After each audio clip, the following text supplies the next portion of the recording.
Good evening, Councilperson Munson. How are you today? Good. How are you? Good. We missed you last time. Yeah, I don't remember where I was, but I know I wasn't around. Probably something senior year related. Billy graduated yesterday. Oh, congratulations. Yeah, our last one. What is her plan now moving forward? She's going to Creighton University in the fall, or so I guess it's summer. She goes in August to study pre-vet. My niece got her doctorate in physical therapy from Creighton. Oh, okay. Yep. It's beautiful. It's a nice school. It is it's a fun school. I didn't think she would like it, but she loved it. We are live on YouTube, just so everybody knows.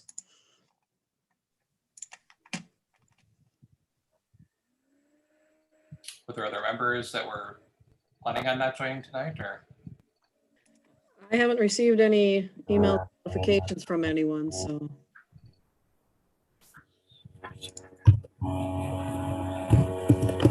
Do you have a nom de guerre or anything? Use John Anderson.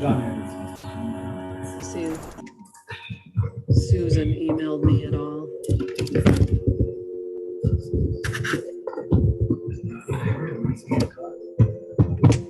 Yeah.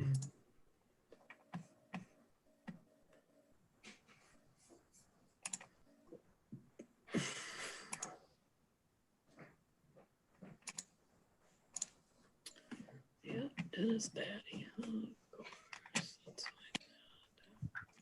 We have two of Mike's, we have a quorum.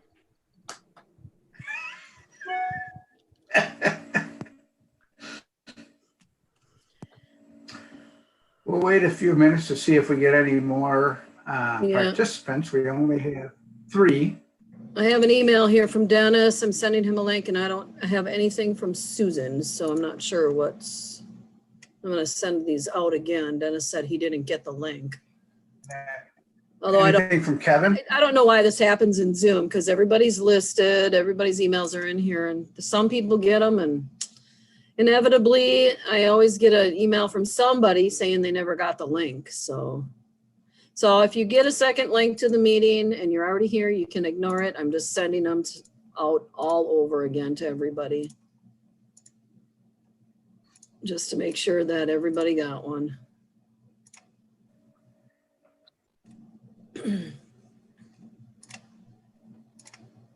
So we'll see if Dennis gets that. And I don't have anything from Susan. I didn't receive an email or anything from her, so I don't know where Susan is.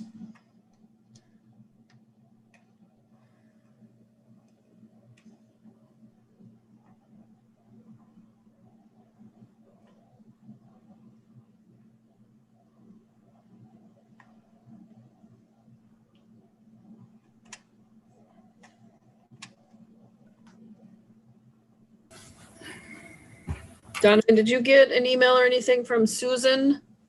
I did not. Okay, neither did I, so I'm not sure if she's joining us or.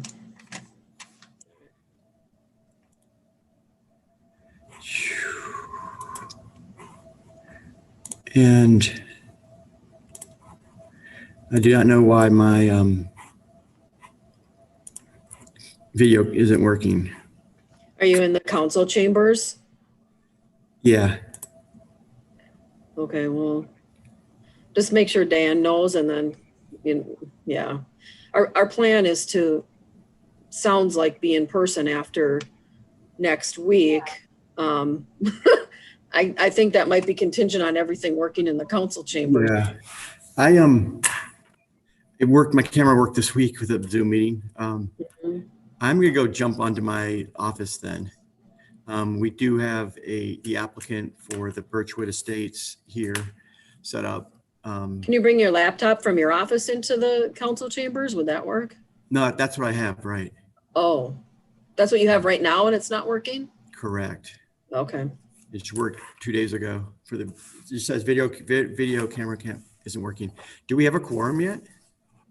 We do not. Wait for Dennis Batty. He sent me an email and I resent the link to him, so I'm not sure.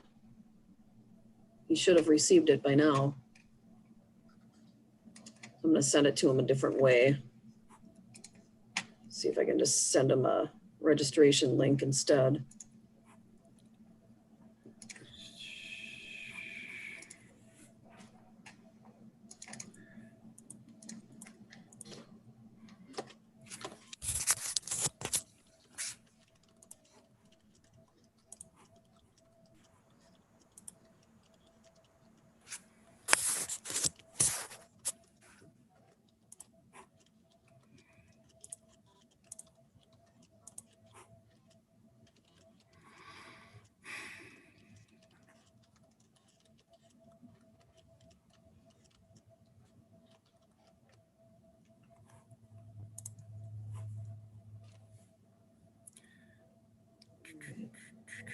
So we'll see if Dennis gets this, the third one, the third option to get into the meeting.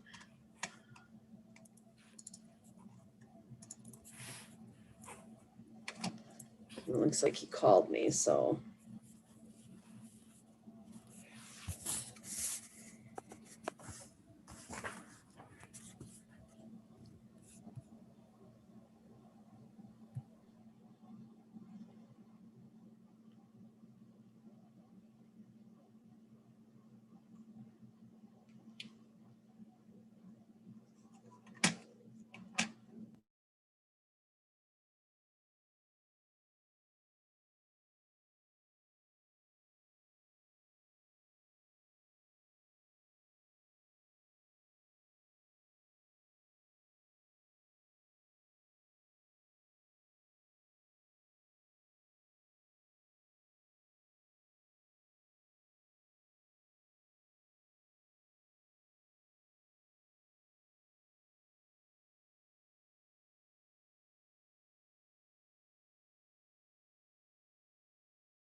If you just tuned in, we have 3 planning commission members present. We need 4 to conduct business this evening.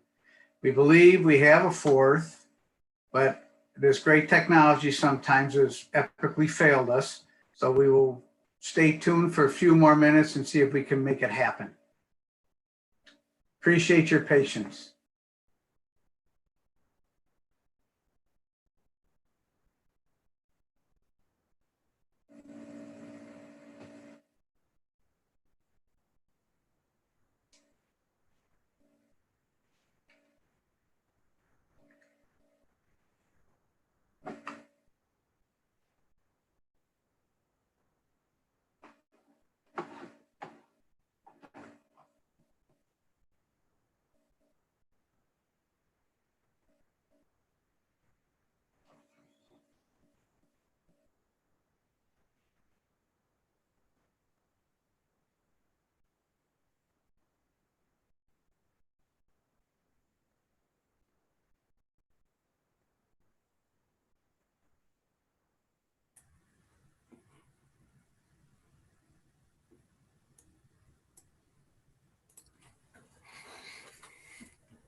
I have Dennis on the phone. He's working on it. So he got the email through, but for some reason the first one was not opening. So if we can just give a couple more minutes here, he's working on it. And hopefully he'll join us here in a minute.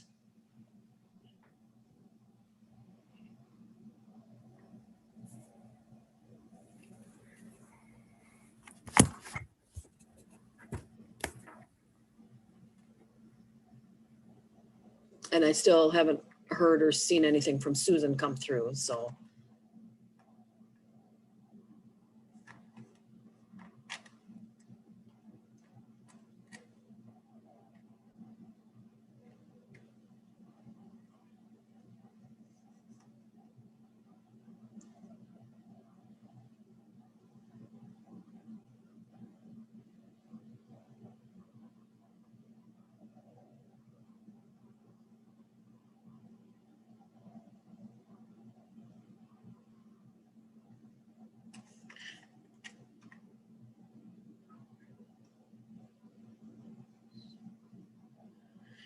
The email I sent you, you should be able to click directly on that link.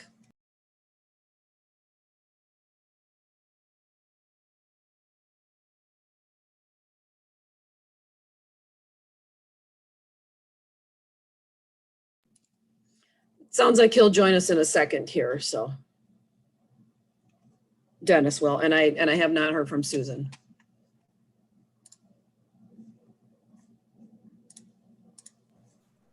And you haven't heard from Kevin, I assume. I Karen?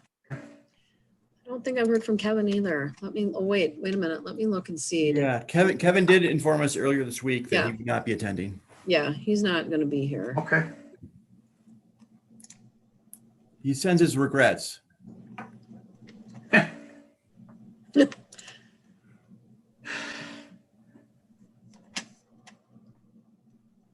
Technology, you think we'd have this all worked out by now after doing this for over a year? You would certainly think so. And we're just about done, hopefully moving into in person. There he is.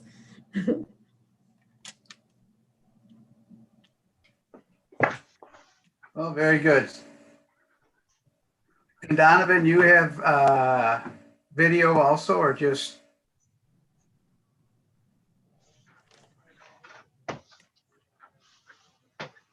I do not have video on my camera, but it looks like I can still screen share. So Okay, um, that's all right. We know what you look like. thanks. So it is 7:12 and we now have a quorum. So I will call the meeting to order. Karen, would you take the roll, please? Commissioner Young? Commissioner Batty? Aye. Commissioner Miller? Commissioner Keen? Here. Commissioner Brink? Here. And Chair Gerard? Here. I don't see the American flag tonight, but if you would join me for it, it would be greatly appreciated. So with that, feel free to turn off your video if you like, and then we'll be back. I pledge allegiance to the flag Flag.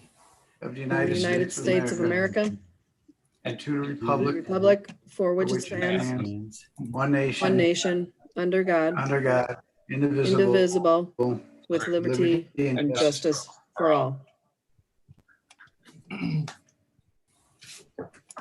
Thank you. The chair is looking for a motion to approve the agenda as presented or with any changes you would desire. Make a motion to approve the agenda. Second. Motion by Justin, a second by Dennis. This is a non-debatable motion, so Karen, would you call the roll, please? Commissioner Batty? Aye. Commissioner Keen? Aye. Commissioner Brink? Commissioner Brink? Sorry, I said aye. Oh, sorry, I didn't hear you. Chair Gerard? Aye. Motion approved. Chair is looking for a motion to approve the planning commission meeting minutes from May 12th, 2021 meeting.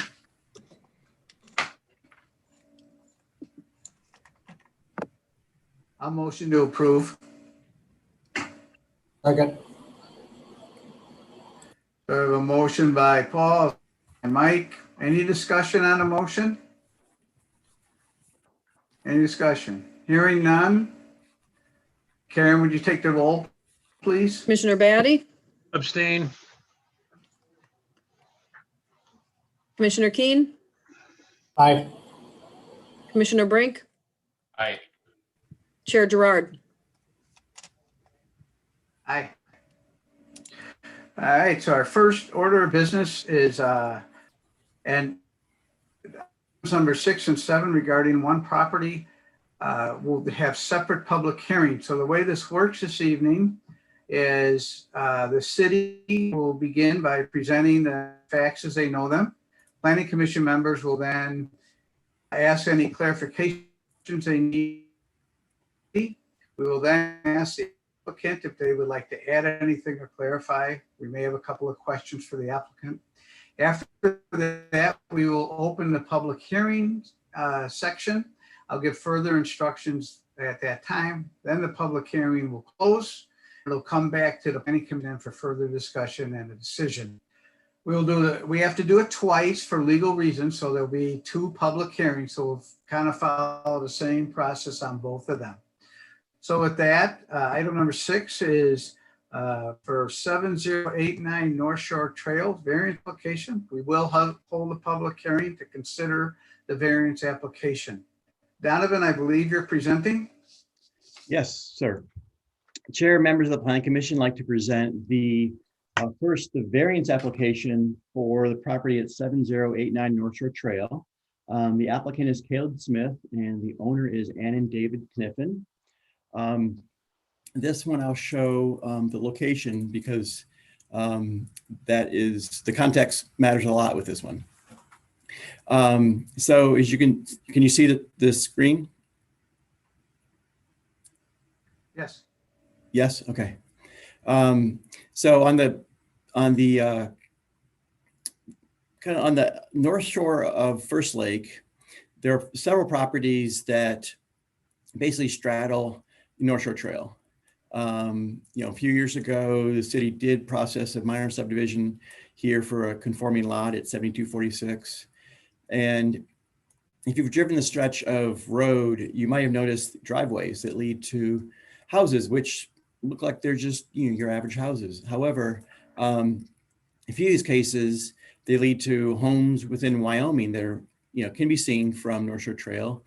And otherwise, there's some driveways, some small parcels that lead to homes deeper in the woods within the city of Wyoming, adjacent to the city here of Forest Lake. The property at 708009 is adjacent to a 5-acre parcel that Caleb Smith purchased and now seeks to have a driveway like similar properties onto North Shore Trail.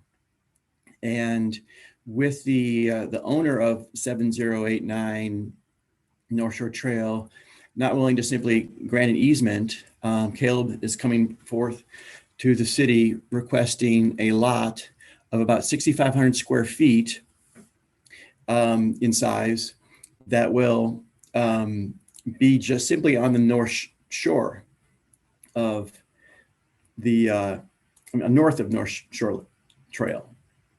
And shown here in the submitted survey, you can see parcel B, where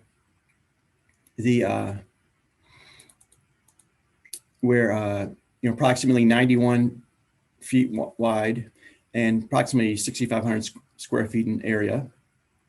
And that's just for the area that would be the resulting parcel with a right-of-way dedication and also, but part of the property, a drainage utility easement, as we've done with other similar properties.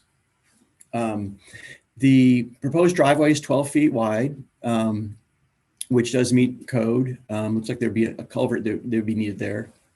And with some preliminary discussion, the city engineer said, the city would approve a driveway access permit for this area. And this occurred at this property. This occurred last year, about in April. And so in this case, the city has not denied, a reasonable use of the property, for a driveway.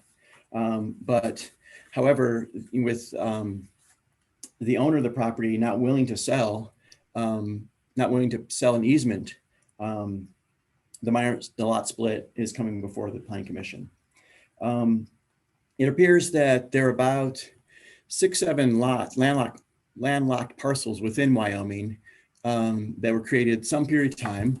It appears that the previous owner of this particular parcel that Mr. Smith bought has owned it at least since 1999. And in my conversations with Fred Weck, the city administrator at City of Wyoming, he's known for about 15 years, where the previous owner looked for someone who would either, purchase the property or looked for a means to gain access to North Shore Trail, to some public road. Because right now, as it's noted in the staff memo, Fred Weck reports that there is does not have public road frontage or an easement granting the owner access to the property. In this case, the county assessed the property at $23,000, recognizing that it was not a buildable lot. And that's the status it's been for at least a couple decades. And Mr. Weck from Wyoming says that if there was a building permit applied for, a variance would be needed if there was not a fee ownership of the access. It appears that in 2008, the previous owner of the 7089 parcel did attempt to do a lot split. In this case, he filed certificates of title and created documents that the city, at the time, that the community development director said he was willing to do an administrative lot split, and but that contingent upon a development agreement joining the two lots, so that the parcel B is shown on your screen would be permanently joined to the Wyoming parcel. However, the record in 2008 ends as far as why that was never done. It appears that the previous owner, a real estate agent, wanted to purchase, the Wyoming parcel and of course, and put a home on it, develop it, and he was unsuccessful. And I don't know why they didn't go through with that, but it looks like perhaps that it was not possible to join these through a development agreement. I'm actually sent materials today to our city attorney to request, some guidance on that. If it was simply impossible to join the two.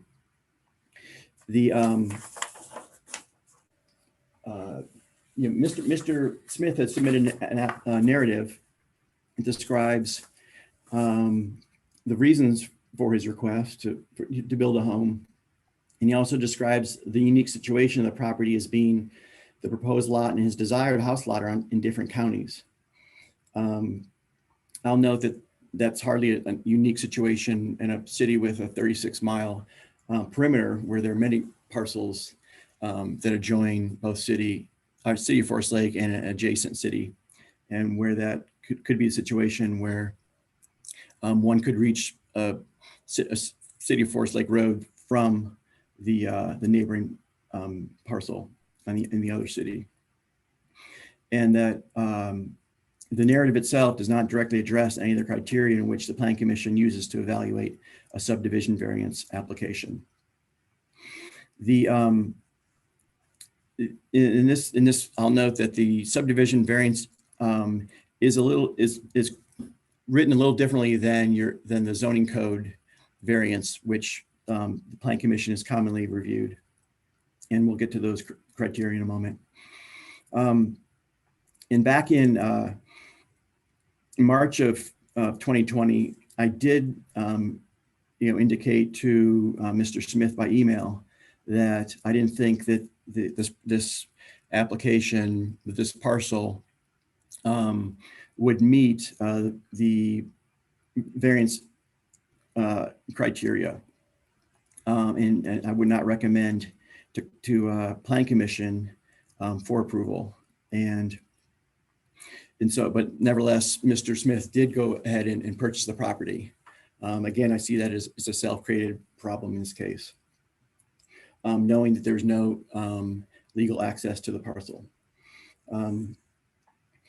The subdivision variance process does include evaluation criteria, and they relate to the highly unique conditions affecting the property, such that the strict application and provisions of this chapter would deprive the applicant of the reasonable use of the land.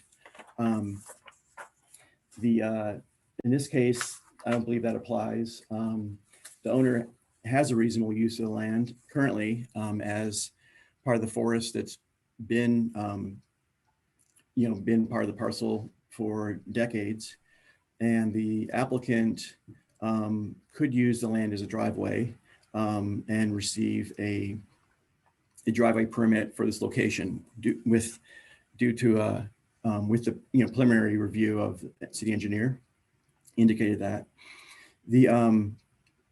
Then the granting of the another criteria is the granting of the variance will not be detrimental to the public health, safety, and welfare, or injurious to other property in the vicinity in which the development site is situated. Staff believes that the increased driveway access creates an additional point of conflict for moving vehicles. I did speak to a neighbor this week who did believe that, as well as in my own, recent driving in there on that curve during at least the morning times, the 8 to 8:30 time. It was, there's lots of traffic on that curve, and it's I wouldn't say unsafe, but not a good place for another driveway. And also, I do believe that with the differing jurisdictions between the improved and unimproved lots, that it might produce difficulties if one or both of the lots go into foreclosure, or also uncertainties that could be once the lot is created. Building permit may be applied for, and also asserted that is a lot of record and due to allotted a building, a single family dwelling allowable on that lot. Also in discussions with the police chief and fire chief, that any service given to this lot would come from the Forest Lake Fire Department, and the police department would assist in any calls on this. So it does increase demand for city services, as well as in this case, without an increase in city taxes to pay for those services. Also, in addition, the applicant could actually develop the Wyoming parcel. It's zoned rural residential with a 1 acre lot minimum, and actually use the created driveway as access to that. And that perhaps the city could prevent that access from happening, but again, another enforcement issue that would occur only if this variance of subdivision was approved. The granting of variance will not increase flood hazard or flood damage potential. The variance doesn't result from a physical hardship or inadequate access to light. These are more criteria. And that's answers to the criteria. The hardship, another criteria is the hardship is not a result of an action or actions by the owner, applicant, or any agent thereof. In this case, the owner created the situation by agreeing only to a sale property rather than granting an access easement to the applicant's Wyoming parcel. A driveway on an easement is not prohibited by the city code.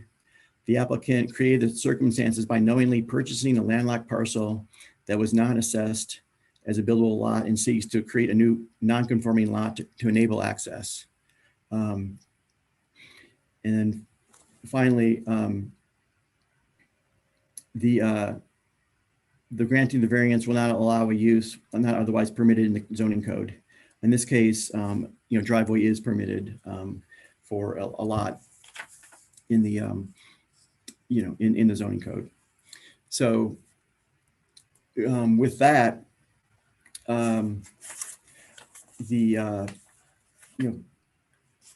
judging from from these conditions and from what I see it doesn't meet the variance criteria. Also, I see little public interest in granting this variance because of the potential for enforcement actions if there are violations, increased use of that driveway that's not permitted as a single family dwelling driveway, as well as increased cost of services without tax revenue to fund those services. And so with that, staff recommends the Plan Commission deny the variance to create the non-conforming lot. It's a property of 7089 North Shore Trail due to the following reasons. Absent the granting the variance, the applicant is not denied a reasonable use of the land. The need for requested variance is created by the actions of the applicant and owner. Once the lot of record is created, there's a possibility of zoning code violations that may occur that are not possible with the current property. And with that, I'm happy to take any questions from the Plan Commission. Commissioners, any questions for Donovan? Mike? You're on mute, Mike. Yep. So this lot B, that's not his lot. It's someone else's lot, and he wants a variance to drive through his lot to get to his lot? No, he's not the owner. David and Ann Kniffen own the property, and basically it's a lakeshore lot with a section of it north of North Shore Trail. So he's seeking to create the lot and then purchase it from the Kniffens. But it's not his lot. Correct.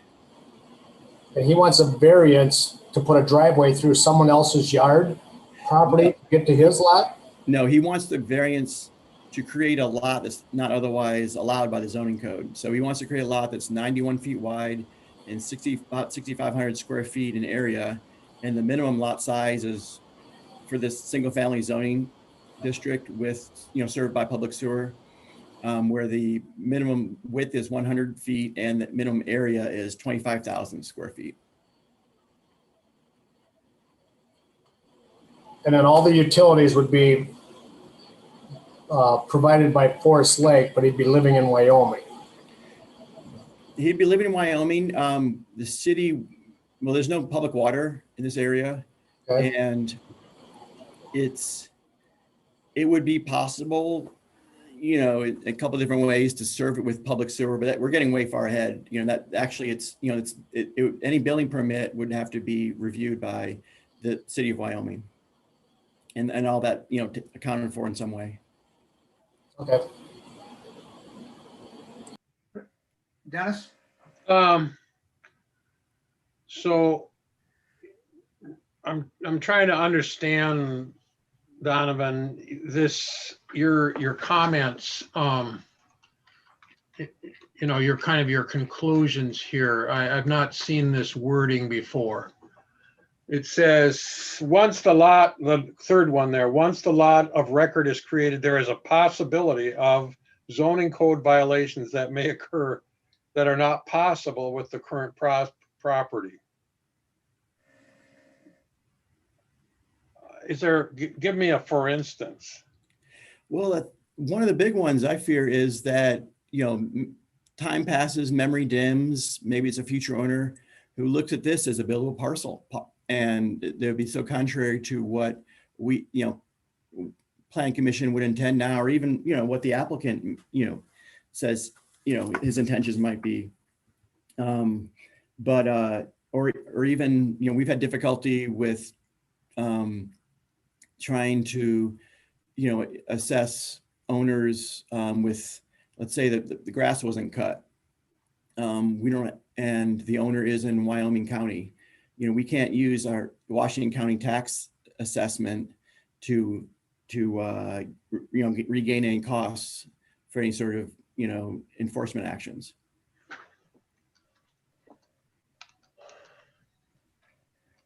So would he be able to, your other condition is that, let me get it in front of me here, is the need for requested variance is created by the actions of the applicant and owner. Are you saying that it would be possible for them to build a driveway across that property? Would it just require an easement, or how could that? Yeah, an easement's a possibility. I mean, there's nothing in the zoning code that prevents that. It's the owner's desire. And I think, Mr. Smith's desire too, to actually have, control the lot in which, gains him access to his thing. That's simply a desire. That's, but the city itself is not saying, no, you can't put a driveway there, and in its current condition. If you look at the Wyoming County property viewer, you can see other properties similarly situated where there's driveways that reach those. And, Mr. Smith could negotiate an easement with those and not even do a driveway. This happens to be the one that looks most convenient. There's another property to the west there that, also could work for him, but but it'd also be a similar application, or it would be easement situation. So there are other pathways to getting what Mr. Smith wants. I just don't believe that the zoning code is the appropriate, a variance is appropriate pathway.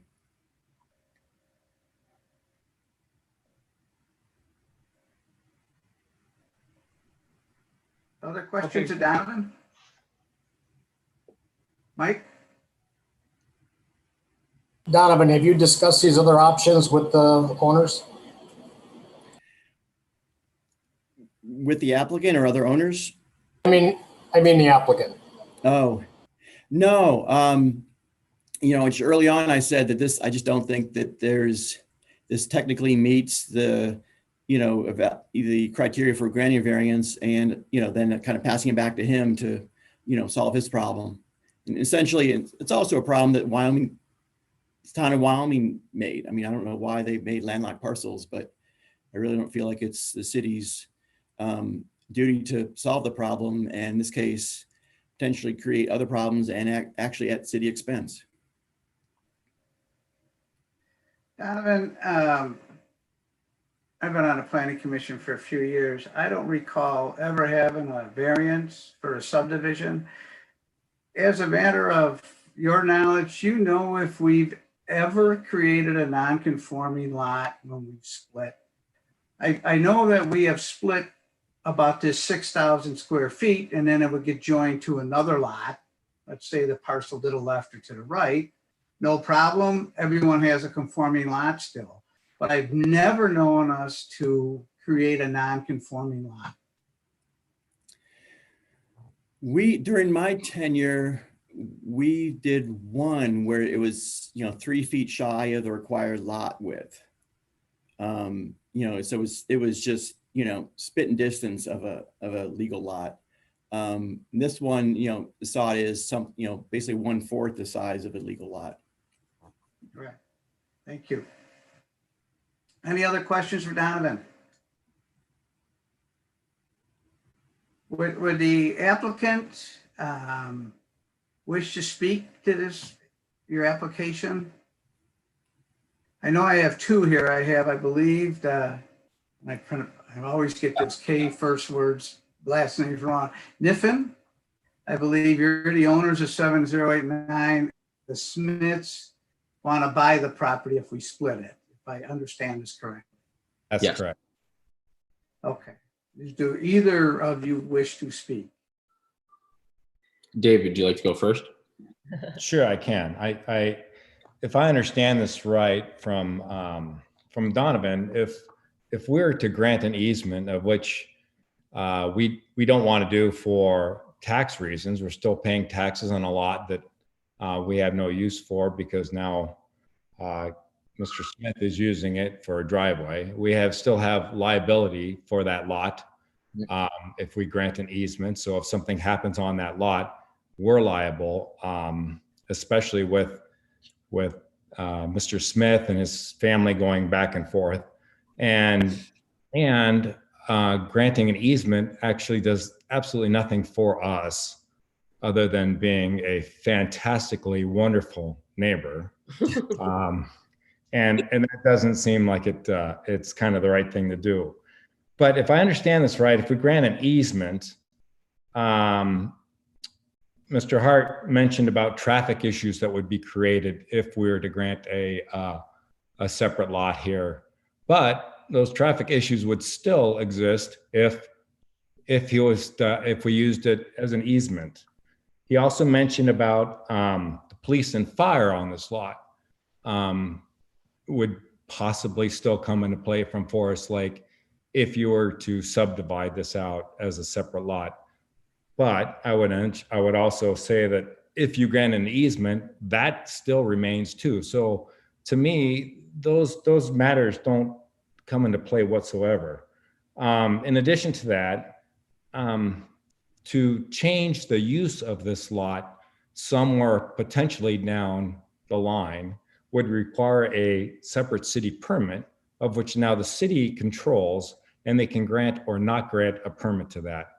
We're just looking at selling this non-conforming lot in order to put a driveway through so Mr. Smith and his family could have a house to live in the 5 acres behind that in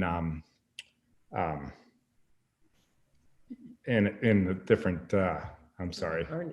Yeah, I'm forgetting the name of the city, Wyoming. So I don't understand why this would be denied on the grounds that Mr. Hart underlined and outlined, because apparently if I was to grant an easement, all of those concerns are still there, but yet there's no benefit for me. And Mr. Smith doesn't get what he would like either, and that is full control of the property. Thank you. Conversations with. Okay, and then just to add on to that briefly, the other thing was that Donovan did mention that Fred Wick from Wyoming said was that if we did an easement, I would then have to apply for another variance to make the lot buildable. But if we purchased the land, which the Kiffins wanted and I would like to do, then I already have the frontage and the lot becomes buildable. And then to add to another thing that Donovan mentioned was that there was something about a subdivision in there or whatever. There is no buildable, of the 5 acres, there's only probably about 1.5 acres of buildable land. A lot of it is wetland back in there. So it's a perfect, like you feel extremely secluded back in there along that wood line, but there wouldn't be a way to access it anywhere to the north. If you look on, I can't show you, but if you look on the map to the north, you can see that it borders a swamp to the west of the land. If you look on a satellite view, and then as you continue north, there's no way to go north any further on that 5 acre lot to get access or to be building into some type of development or anything. So that grounds of the potential, maybe there could do something, there would be nothing there. And another note that Donovan and I both discussed was Donovan had mentioned that the lot would be the parcel B that we'd be creating through the subdivision would technically be buildable, but with it's 90 feet wide by 65 feet deep, or not even 65, 60 feet. I think it's 90 feet deep with minus the 30 feet of easement utilities on the frontage. It gets it to 60, and the building permit, to file for a building permit, you have to have 30 frontage on the front, or from the front frontage and from the back from.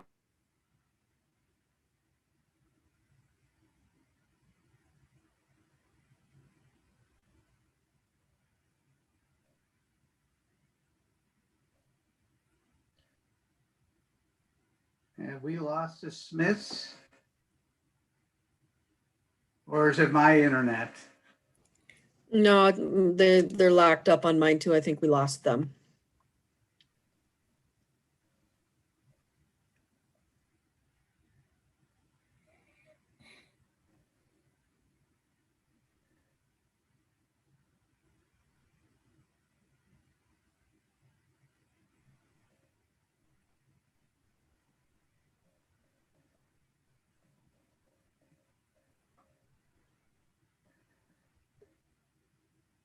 So Donovan, to the point they were making about the lot, if we were to do this, would they join it with their lot in Wyoming?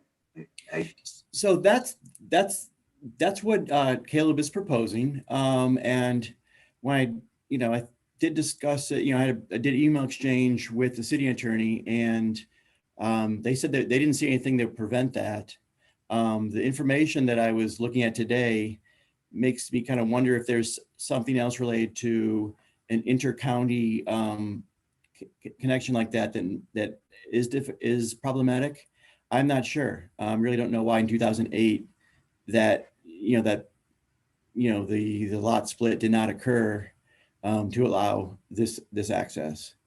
So I mean that's an answer we'll have, not tonight, but I expect this, of course, with a variance. Planning Commission has the final decision. However, that there is a minor subdivision application attached to this, which Planning Commission is expected to make a recommendation. And that could, so it'll probably go to City Council for that. How that, I'm not sure how that works, but nevertheless, it will, and we'll have an answer to that question in the future. So, because at least with me, well, we'll wait for comment after the public hearing. I think the Smiths are back. Yeah, Um, sorry about that. Got cut off. My phone died and I was using my It's not unusual, trust me. Did you have anything else, or we didn't mean to cut you off? You just cut off, and you look good frozen, but I don't know if you want to say anything else. I don't know what I got in what I said, but I was just talking about that the city had done it before, using a developer's agreement for a septic system where they've created a small lot to push just over the county line. And I know it is doable when you get on the county lines. It makes it very difficult with developing land or anything like that when you push up to a county line, because normally I think you had mentioned that if it was to the west or the east, you would just conjoin it to the next slot if you were creating, cutting a line or doing it. But in this case, I can't. I mean, otherwise we would be done. We would just conjoin it to the lot behind it and make it all work, because the Kiffins are willing sellers and we're willing buyers. But we can't conjoin them with just the imaginary county line being there. So it makes it a little difficult. But that was all. Okay. Commissioners, any questions for the applicants?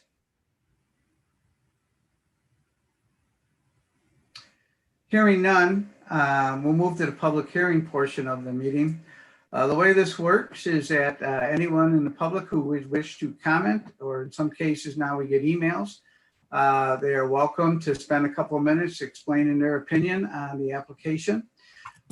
It's typically a one-way conversation, meaning that we just listen to the input that we receive. We will listen to everybody who's interested in speaking on the issue. When everyone's complete, we will then close the public hearing. Once the public hearing is closed, it comes back for discussion with the Planning Commission, and the Planning Commission then will make a decision. So with that, we'll open the public hearing. And Karen, do we have any emails or anything to be read into the record? Chair Gerard, I have not received any information. No emails, no mail that came in. Okay, Donovan, do you have any emails, or is there anyone at City Hall who wishes to speak to this application? I did not receive any emails, and there's no one in council chambers to speak to the issue. We'll wait for about 30 seconds, just in case someone magically shows up. So if you're a Jeopardy fan, just hum the Jeopardy theme song, and about the time that ends, then we'll come back.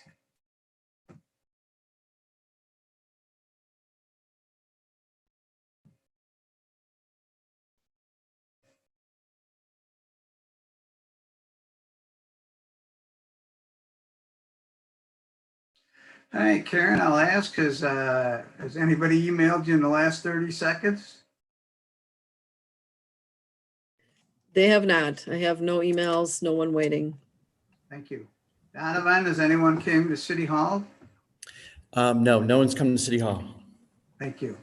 So we will close the public hearing and bring it back to the Planning Commission for a motion or whatever we desire. Discussion on the application? Justin? Donovan, could you repeat the part about the conversation we had with the owners before the purchase was made?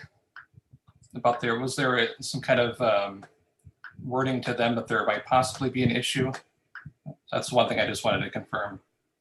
Yeah, certainly. Yeah, I included in the staff memo the text that I reviewed the subdivision variance regulations, and I don't think your desire to create a small lot of about 5,000 square feet for access to a Wyoming lot warrants a variance. I spoke with Ryan, the city engineer, and he says that he would approve a driveway access permit for that property. Note, city regs do require a paved driveway, and the permit would have to come from the fee simple owner of the lot. So it's not a problem to get access to North Shore Trail. So the zoning code isn't denying you or the owner a reasonable use of the land. Your desire to own the land and create a separate lot prompts the need for a variance. I guess that's the one thing that I know I'm not really supposed to talk at this part, but Donovan, can you read the next part of the email that says underneath the variance application? There's like a paragraph underneath that you wrote. If you have that email up. Yeah, in June 2020, the applicant reported that he had the Wyoming land under contract. The proposed access onto North Shore Trail appears to be the most convenient for this parcel. Staff is not aware if the applicant approached other property owners with existing driveways. No. Below that, you wrote the variance regulations on the exact email you just read from.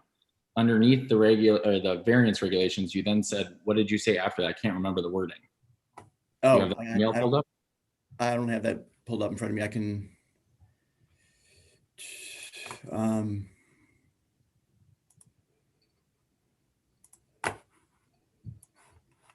on.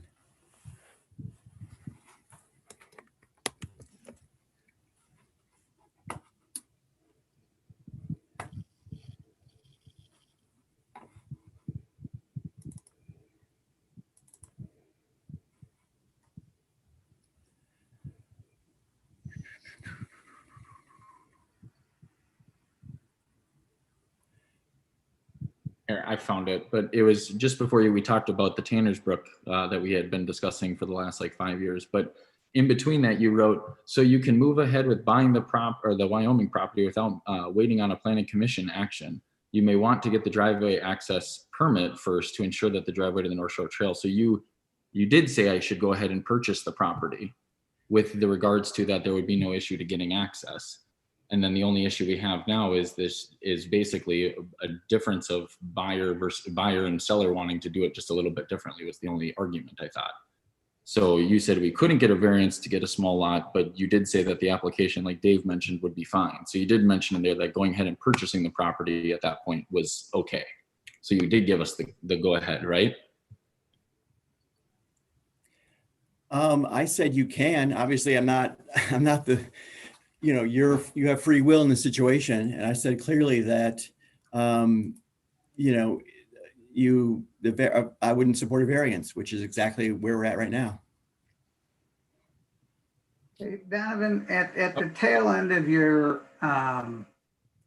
discussion here, you were mentioning that you had gotten some new information that it might be possible to join these two lots legally, not just an agreement, but legally join the lots. I don't have new information that you could legally join the lots. I did have, correspondence with our city attorney who said that they didn't see a reason that a development agreement would not work to to allow the lots to be joined. But, you know, what gives me some concern is the 2008 record where, you know, the previous owner, a real estate agent, spent a considerable amount of money, including judicial markers. If you look on the submitted survey, there's a whole series of judicial markers and certificates of title created, court actions filed, and it didn't produce a separate lot. And the final statement is that the city won't sign the deeds until that development agreement is executed. Okay. Other discussion? Dennis? I just pulled up the Sago County GIS map here because I was just curious.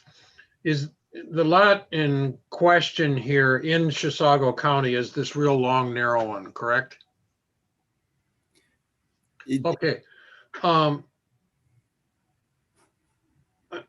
I'm just, I'm baffled by this whole other process that you've brought up here, that this real estate agent that tried to do something with this property. I mean, did he try to subdivide it, or was it just trying to, or was his action, again, just trying to get access to it?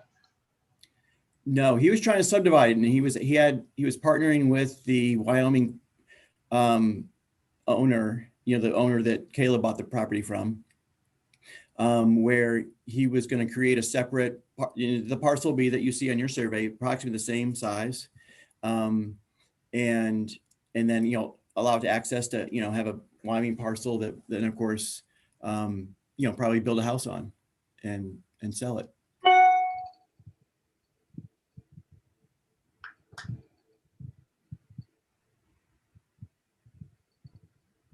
Other discussion? Personally, I'm not a huge fan of this creating such a non-conforming lot. We're not even close to meeting the minimum standards of the city for a city lot. And I really, really struggle with that. And it has nothing to do with this particular lot.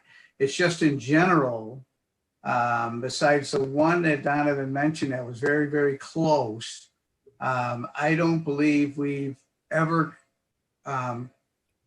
established a non-conforming lot. It just is, it's bad zoning practice and bad administrative practice. It has nothing to do with this property. To me, it has everything to do with it. It's just not good planning, in my opinion. Gentlemen, I don't know what your opinion is.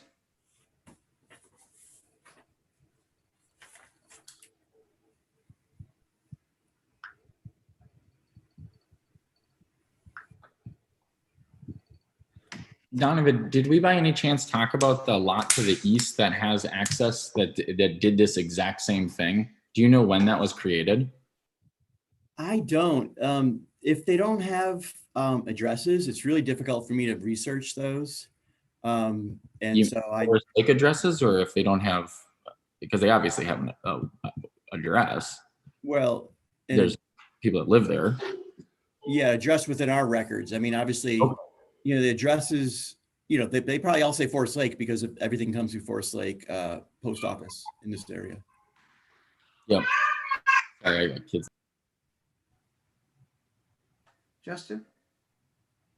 Yeah, I coming back to the variance criteria here, and especially with 1 and 5, and we talked about the email kind of going back and forth. I'm not 100% convinced that we can actually approve a variance based on this criteria, which we are bound to. I can't just, you know, magically ignore 1 or 2 of them, but I'm having a little bit of an issue with that right now.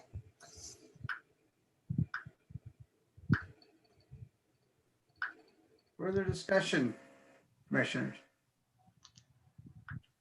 Chair's looking for a motion to approve, deny, or table.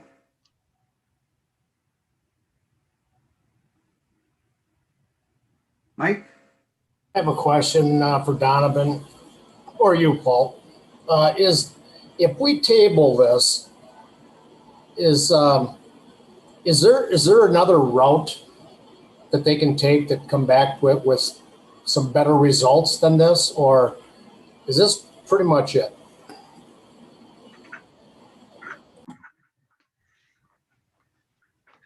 That's a good question.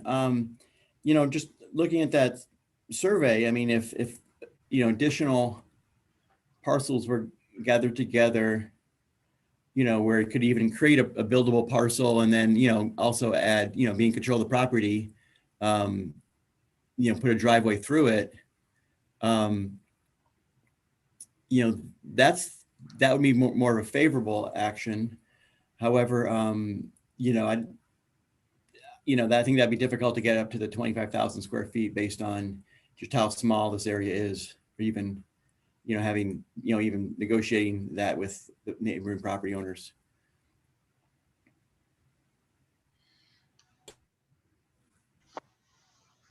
How about the property to the east and the west of that? Are there driveways in there currently on the north side of North Shore? There is, I think it's 2 parcels to the west. I think there is one. And we can, I can pull up the, RGIS, but it doesn't give you much of a, there's a pretty full, tree canopy, but you can see, here's the, where our cursor is the 7089 parcel. And then, 2 to the west, we have this driveway, and then over here, another driveway. Looks like those go to different dwellings. This is probably, it's a really skinny one. 3 properties to the east. And I believe that's the access for these houses, 1 or 2 or 3 houses up here in the woods. And then we, going further north, that's where Liberty Ponds is actually. Donovan, the driveway's over. Sorry? The driveway's over on the other side of 7150. Okay. So that's Yeah. small lot that was created. That's right there is, I think, a septic lot that they needed to create or whatever. I don't know why there's a small lot on the left side of 7150, but yeah, where you're pointing your cursor now is the driveway that accesses the land back here. But unfortunately, if you tried to put a driveway through Infield's land, so on this side, other side of, be to the right of 7150, and then came around the back of these 2 houses, behind 7114 is a lot of wetland. So you would have to almost go all the way up to Mickey's house that you can see above 7150. And you'd have to go all the way into his you'd be in his front yard to get a driveway over to the other property, which wouldn't really work. I don't think 7150, 7114, or Mickey Infield that owns that land there would appreciate a driveway coming through there just to try to get the shared access there. Plus the driveway now would be, 10 times longer, and that's not a paved driveway coming off of North Shore, which I think the requirement, if we put it here, would have to be a paved driveway. You would gain then the utility easement. That would be nice to gain. And like I said, if we were able to connect the 2, it'd be great, but it's not like these lots. 7114 is obviously a non-conforming lot, and it has plenty of, there's a house on it, and its backyard is literally, it's on the property. There's no setback from that, county line. So it's just the only reason I think that's all the way it is because the county line in the lake, push it so close together. So it just becomes a convoluted area. But I think I've done a ton of research on it. I've talked with Wyoming. I've talked with Fred Wick. I've talked with Donovan. We've gone back and forth with everybody at the Kiffins. I thought if we could get everybody, this is the best solution to come up with, and was to go this route. So it wasn't like to answer your question, Mike, as far as tabling it and discussing something further, this is absolutely the best way to go about it. It gives everybody everything, and with the developer's agreement, it takes away any liability of a future build. The developer agreement ties the lands together legally through title. So if you ever were to sell one, the other one has to go with it. There would be no way, it would be a cloud on title on any purchase. So if you do any real estate transaction, it would have to be tied together between the 2. And then with that, I'm willing to give up all developmental rights on the property in Forest Lake, except for the driveway. So we could write it up that it would always be a cloud on title. So that would always be there to tie the two together. I mean, this wasn't like Donovan said. I mean, I've been doing this since last, spring, or almost last fall when I started looking into the property. How could we make it work? The reason I bought it was because this was doable. This is something that's very doable. And the only reason we're applying for the variance was to mitigate the liability to the Kiffins and give it to us. And as you probably guys all know, having an easement in a city, there's all these problems that could come up with. It's like having a shared driveway. You can get neighbors getting in fights with each other. Who's going to do what? Who's going to do this? Who's mowing this? Who's doing that? Now it's all 100% on me as the landowner. That's my tree that fell on my driveway. That type of stuff. So it really just negates everything out of it. And like Dave mentioned, if we do an easement, all the other concerns Donovan brought up, they're all still there. The access, there's still another driveway onto North Shore. The utilities are not being used by Forest Lake because it'll be a well and septic back in the back of that property where the house gets built. So there'll be no extra infrastructure. As far as it would be the exact same with the police and the fire department, if it's an easement or not. So being that we can grant for sure an easement based on what we've said with Ryan and discussed with Ryan Goodmanson, it just seems that this makes way more sense to go this route. I mean, by all means, if we went with the easement route, like Dave said, well, I just had the best neighbor in the world, just give me a driveway access and I don't have to pay for the land. So it would be beneficial for me, but I think trying to make it best for everybody, it just seemed to work the best to go this route. Oh, and then obviously with the variance or with having to do a variance without having frontage. Now this gives me frontage to make the lot buildable. I mean, it works. This, out of all the research I've done, everybody I've talked to, this seems to be the most prevalent way to do it. And to Paul's regard of, you don't like granting the smaller lots or whatever, because you don't want to do a variance to grant a smaller lot. I think this is an extremely unique situation that wasn't created by me. It was created by the county line in where the road sits. So it's not like it's something that I said, I'll just create this issue. This issue's been there. Obviously people have tried to solve it. I'm willing to do the developmental agreement. If in 2008 they weren't willing to do it, I am. Go ahead. Well, okay, so you're talking about the issue that was there previously, but were you aware of the issue prior to buying the property?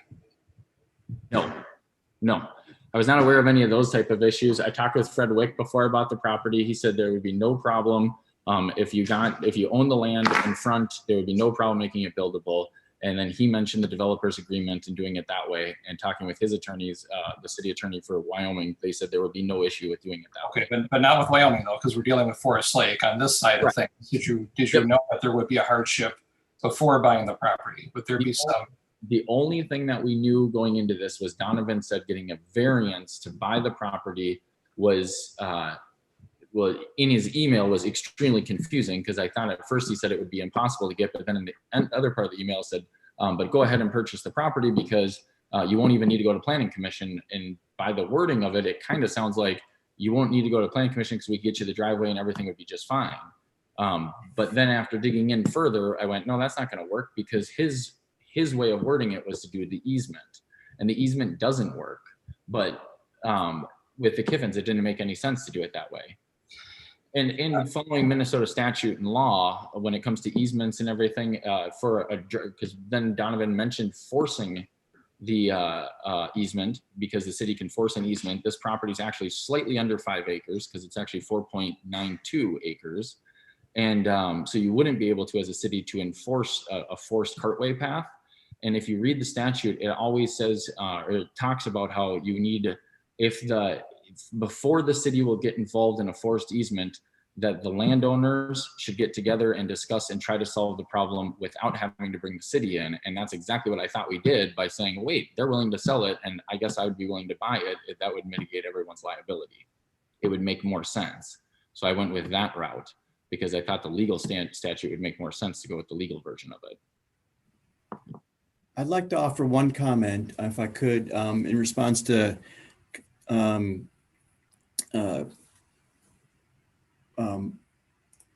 Commissioner Brink's statement that, or actually, I'm sorry, Caleb, your statement. I was clear on March 13th, 2020, that this does not warrant a variance. We spoke about that, and I said, you just don't meet the criteria. And you bought the property sometime after that. So you knew it was landlocked before you you did before you purchased it. So it's really, I really have a hard time understanding how you can say you didn't know of the issues prior to purchasing the property.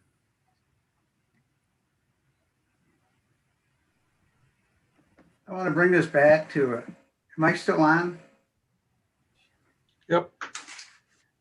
All right, then. Got a lot of internet problems here tonight.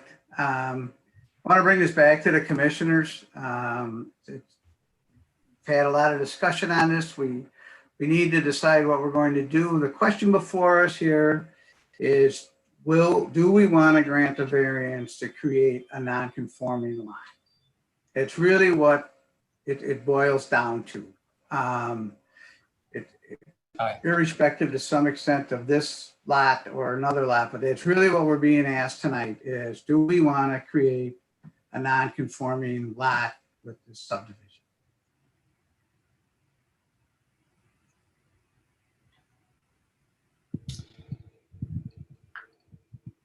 Sorry, Paul, can I just ask you to paraphrase that just last 30 seconds that I probably missed? Did I get lost again? No, I dropped it. As I was talking, my internet dropped and I lost completely. Well, it wasn't profound, but I'll try to re-paraphrase it. Basically, we're being asked tonight, do we want to do a variance to make a non-conforming lot? That's what we're being asked tonight. Regardless of how we got here, that's the question. For the tonight is, do we want to create a non-conforming lot?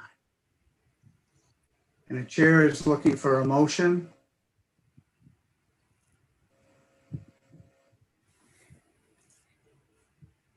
Hearing none, I will make a motion to deny the variance request to create a non-conforming lot of approximately 6,500 square feet at 7089 North Shore Trail due to the design of the subdivision does not conform to the minimum city standards. Do I Second. have a second? We have a motion and a second. Any discussion on the motion? Hearing none. Karen, will you take the roll, please? Commissioner Batty, Aye. Commissioner Keen, Aye. Commissioner Brink, Chair Gerard. Aye. Motion carries. So I want to explain, typically on a variance request, the planning commission has final decision. You do have a right to appeal this decision to the city, and the city council will address at a future meeting, and they will make a decision to either uphold what we decided or to change the decision. So it will now, and if you want to appeal this decision, I encourage you to send an email to Karen or to Donovan saying you want to appeal it. You have 7 days to do that. Otherwise, the motion will carry as we did tonight. Am I clear on this? I want to make sure everybody understands what happens next.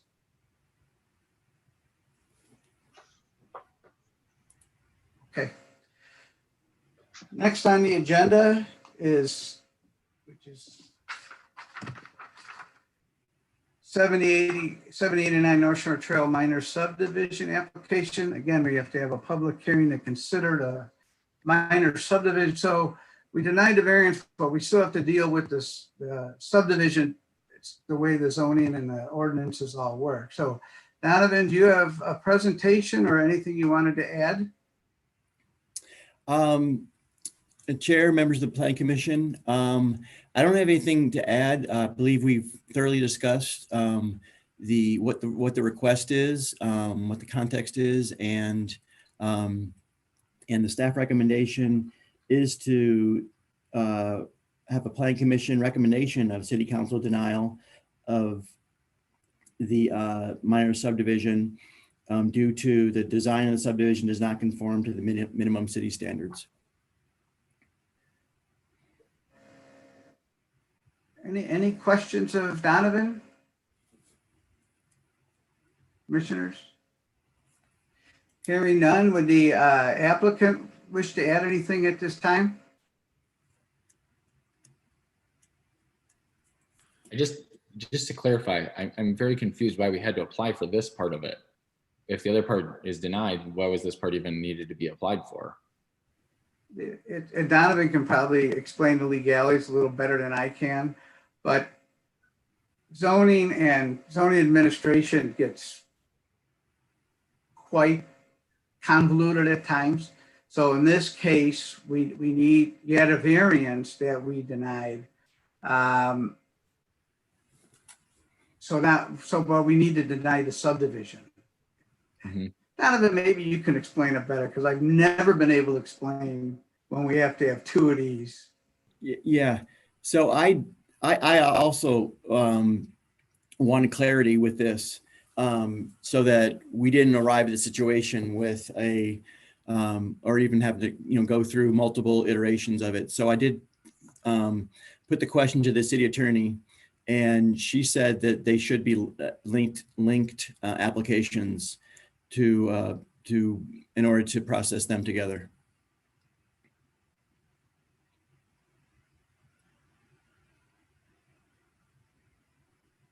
Well, you can ask. It's fine. Okay, so the solution to this, for us to get access, Am I correct, Donovan? I'm sorry? I'm sorry, my internet's unstable tonight. I didn't hear a word. I apologize. Could you repeat that, please? Okay, so I deferred to the city attorney for an opinion on whether, simply a variance application could be applied for without the minor subdivision application. And the answer came back from her that they should be joined together as an application to process them both together, through this process. And Ms. Smith, you were making a comment and I didn't hear any of yours. yes, sorry, can you hear me now? Hopefully. So to clarify, we are to force an easement to get access to our land, correct? Which we can't. Well, that's fine. You can ask that question. Well, you can jump in. Like, what is the conclusion then for us? Hold getting on, that? we're on a different part of the meeting. Sorry. Well, we can talk after. I don't think it's my place to tell you what to do with your land. Okay, Except this application before us, and the city has certain criteria. They need to evaluate the application, and that's what they're doing. all right, so this is a public hearing. So just like the previous public hearing, we'll ask if anyone wishes to speak to this issue. If they do, please spend a couple of minutes giving us your opinion on this application. Once everyone has been heard from, we will then close the public hearing and bring it back to the Planning Commission for a decision. So with that, I'll officially open the public hearing. Karen, did you have any emails to read into the record? I haven't received any emails, and I do not have anybody waiting to speak. Thank you. Donovan, has anyone entered the chambers, or do you have any emails that you need to share? No one is in the chambers at this time to speak, and I did not receive an email. As is our tradition, we'll spend about 30 seconds to see if someone jumps in at the last second.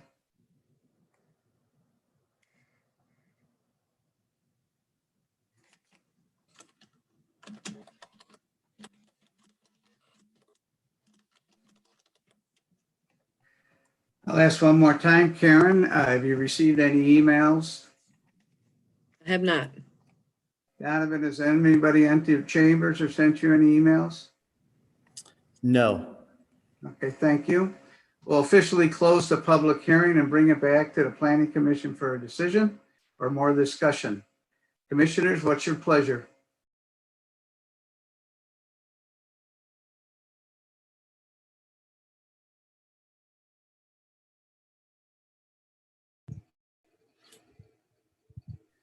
Justin? I'd like to make a motion to deny the minor subdivision based on the non-conforming lot. We have a motion by Justin. Do we have a second? Second. Did I offer a comment? Yes, Donovan? Recommendation, the Plan Commission makes a recommendation to the City Council for this application. I amend that to make a recommendation to City Council to deny the minor subdivision application based on the non-conforming lot. Is that sufficient? Yes, thank you. I'll second that. All right, we have a motion and a second. Any discussion on the motion? Dennis? Donovan, are there requirements for, coming back with, there are certain limitations on coming back. You'd have to wait a certain length of time. Are those the same on both of these requests? For a variance, I believe, I think there is a 1 year cooling off period, but I don't believe there's any such restriction on a minor subdivision application So they could come back next week on that.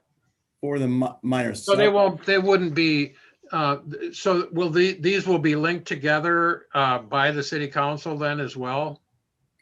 Well, the City Council will have to hear the minor subdivision application.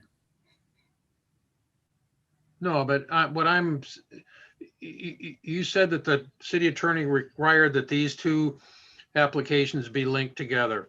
That carries through to the city council as well. Well, the City Council doesn't have an ability to hear a variance. The final decision authority is with the Plan Commission. So in this case, the variance isn't part of this continued, part of the minor subdivision application. However, So they are no longer linked together. I'm not trying to be difficult here. I'm just trying to understand. no, I think it would make it somewhat, they would need to deny it based on the fact that it creates a non-conforming lot and the variance was denied, would be my thought, but it's obviously, Mr. Smith might appeal the Plan Commission decision, and then in that case, it kind of puts it back on the table, and that's. You've answered my question. Yeah. Other discussion on the motion? Hearing none. Karen, would you call the roll, please?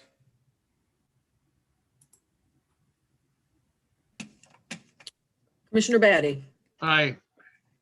Commissioner Keen, Aye. Commissioner Brink, Aye. and Chair Gerard. Aye. Motion carries. So the difference between this motion and the other motion, we make a recommendation to the city council.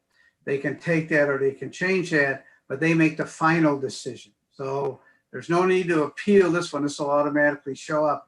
Do we know when that will be, Donovan or Karen? Is that the 14th or the It would be the 28th, June 28th. June 28th? Okay. All right. So thank you for your time this evening. Good luck with your application. With that, we'll move on to number 8, Birchwood Estates Concept Plan Review. Donovan, are you leading this one? Yes.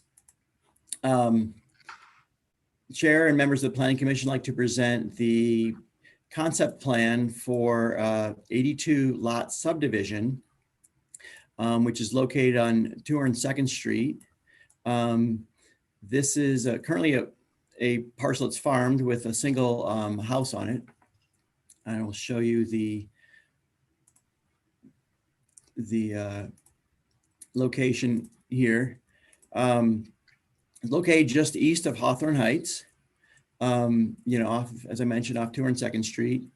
And this is within the MXR1 mixed residential and single family and townhouse zoning, where the comprehensive plan designates up to 6 dwelling units per acre residential density, that low medium density residential. The plan itself just proposes one access onto 202nd Street. And the, and this, the Plan Commission's role here is to provide some guidance to the developer so that they can consider, gain more information and consider what they need to do to prepare a preliminary plat, and in this case, a preliminary PUD for the development, or make a decision maybe not to do the development based on feedback from the city. But it's the Plan Commission's role to provide this advisory, some advisory comments. None of it's binding on the applicant. And this actual application will be reviewed by the Parks, Trails, and Lakes Commission at their next meeting on the next Tuesday, the 16th. It's related to, and they've reviewed it once with a preliminary review, that determination, I should say, that they would like some land as in addition to park improvements. So if I'll zero in now on the north side, where there is some parkland proposed, approximately 1.3 acres. And this does follow the Park Commission's direction because they wanted, some amount of land, and then the idea that there would be additional fee in lieu of land to provide some funds for improvements, recreational amenities on that parkland. So the concept itself does show 80 foot wide lots, 65 foot wide lots, 60 foot wide lots, and then the detached townhome development schemes, very similar to what is next door in Hawthorne Heights. So there's it's a good variety of parcel sizes and I would say even slab on grade homes to larger homes that we see in other larger single family lots in the city. So I think kind of can reach a mixture of demographics with this. There are approximately 6.2 acres of wetlands on the property. A wetland delineation is being reviewed by Rice Creek Watershed District. The county has done a preliminary review and is requiring some improvements at 202nd Street. I'm still seeking some clarity on what they said, and perhaps John Anderson, who is representing the application, who's with us this evening from Eternity Homes, can offer some insight into what the county is seeking, since 202nd Street is a county road, and the county controls the access for that. This concept plan has about 2.7 dwelling units per acre net, which is about 2.2 dwelling units per acre gross, for the whole 39 or so acre parcel. And that does meet the Planning Commission comprehensive plan density minimum and max requirements. And within this, I'd like to show the table that's provided in the staff memo to show what what the lot sizes that are proposed by the applicant here, which do differ from the underlying MXR1 zoning district standards. So, this is proposed to be a planned unit development. And can you see close enough to see, am I zeroed in close enough to see the numbers clearly on your screens? I would say zoom in a little bit more. A little more, okay. There you go. And so so there's separation between single family lots and then a detached townhome lots with a common lot area around them.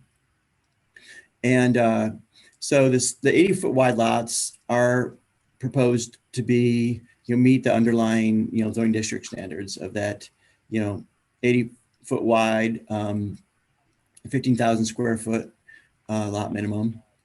The 65 foot lots are proposed to be about 8,500 square feet with a 30 foot front setback 7.5 feet side setback and 30 setback. So that's somewhat similar to what we've seen in the Headwaters area, some in Chestnut Creek along Harwood Road, as far as that lot width and those setbacks.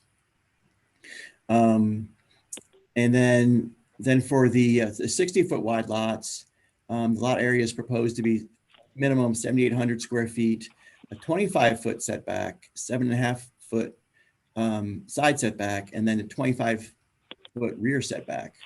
And in some discussion with Mr. Anderson, he's pointed out, and I'll also give him a chance to describe this in the in a moment. He is putting this similar to some land that the attorney is developing in Lakeville, where the city of Lakeville rules do allow a 25-foot setback. I did look up that those zoning, the district standards, and for a 70-foot wide lot, they do allow a 25-foot setback with actually 7-foot side setbacks. So with a lot that's 10 feet wider, they do allow the 25-foot setback. The city has not, for the front yard, not allowed a front setback of 25 feet in other communities. It's my opinion that is too close. I see with these front-loaded garages that much of the trailers, boats, vehicles, recreational vehicles, jet skis, all those get packed in the front parking area and driveway. And at that with some of those, there might be some encroachment of sidewalks from vehicles, overhanging. So I have some concern about that. And with the townhome lots, there's also a similar 25-foot setback, and then a 15-foot setback between structures and a rear setback of 25 feet. With these, I believe I still have the same opinion regarding the front setback. With the rear setback, and it actually this applies to rear setback with either type of lot, that if there's going to be any ability to have a deck versus a patio, a 30-foot setback is needed. We've had some experiences where this has happened in Chestnut Creek area, where the wetland buffer is comes up close to rear building walls, and a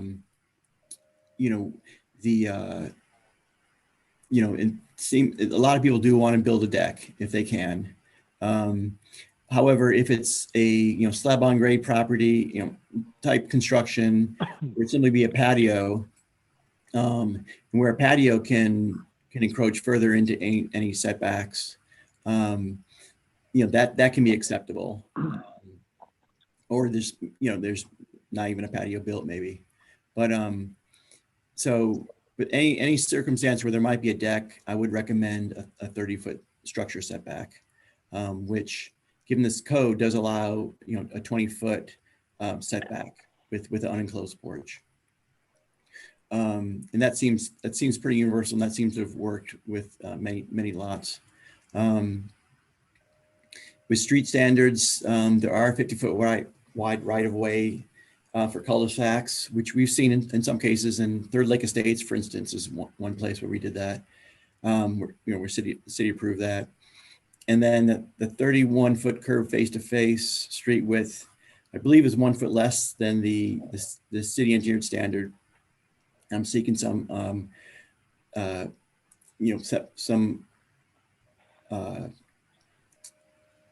opinion from Ryan on that.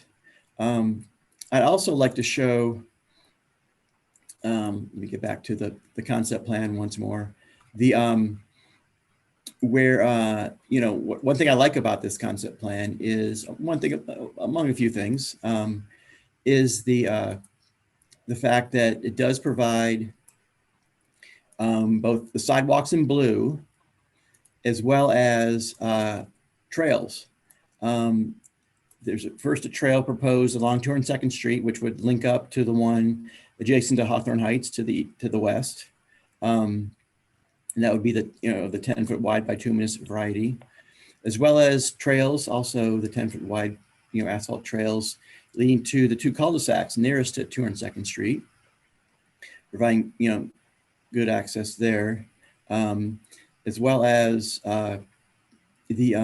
pedestrian or, non-motorized access, as well as a trail up the western property line, and then also kind of, curving through the area that's between the wetlands and proposed stormwater management areas. So I believe that's a really great recreational amenity for the residents, for the neighborhood, for other neighbors nearby. And also with this, the city would require a 30-foot wide public access easement in order to provide for maintenance of that trail, as well as access to the ponds. So there wouldn't have to be any access required, between houses. So I think that's a clear benefit.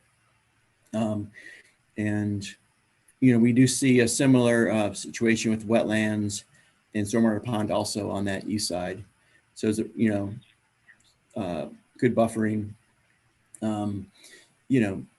of the good separation from the wetlands, which I like as far as being the part of staff that does Wetland Conservation Act enforcement when there is, when there are violations. Finally, the concern that the city staff had was the closeness of these homes within the cul-de-sac in the southwest corner.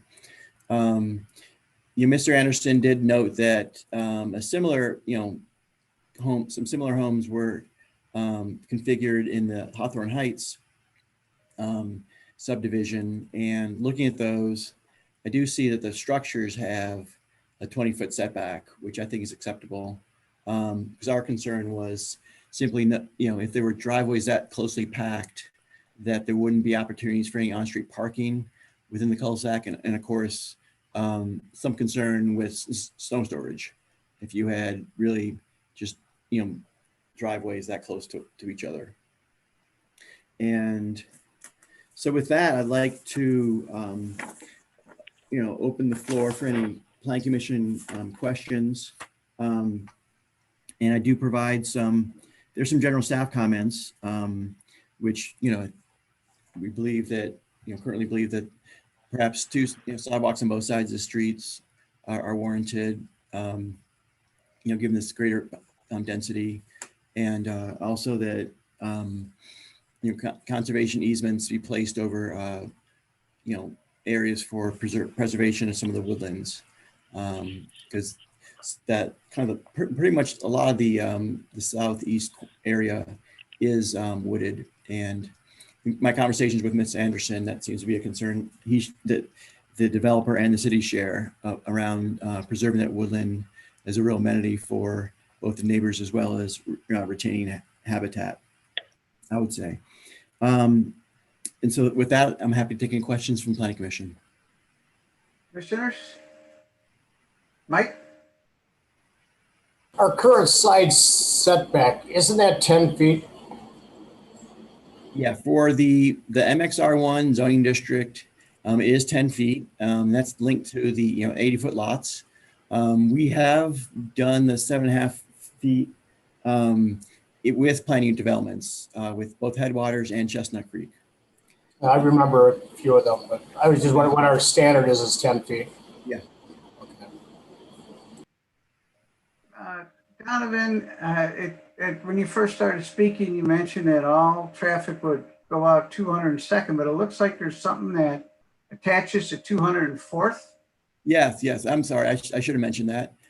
So that extension of 204th is proposed, as well as, and this was intentional, access to the north, somewhat lined up with the stub for Greystone in the next neighbor to the north. It's currently, undeveloped land directly to the north.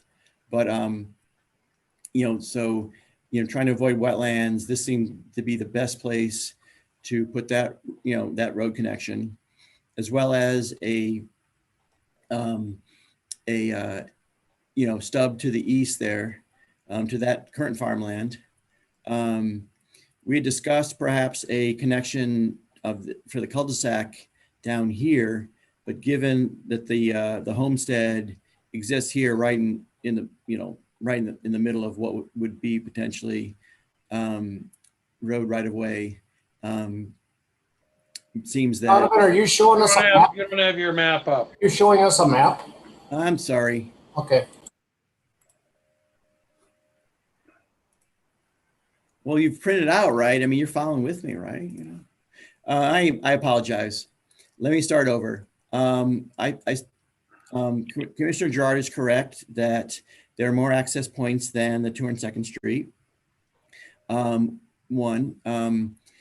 There is one out to 204th Street to the west, and that's actually where it's also the utility connection is through there. There's both public sewer and water available.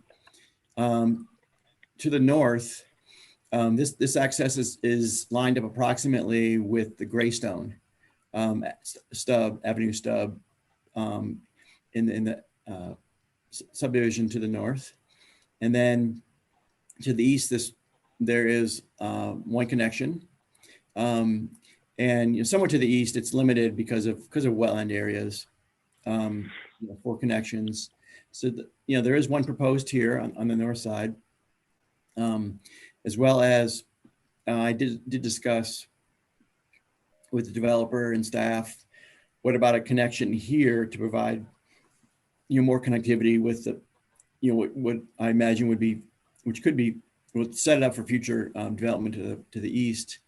But given that the homestead property is here, probably, a developer would retain that house and work around it. And so with that, it does seem like it's appropriate to leave a cul-de-sac there.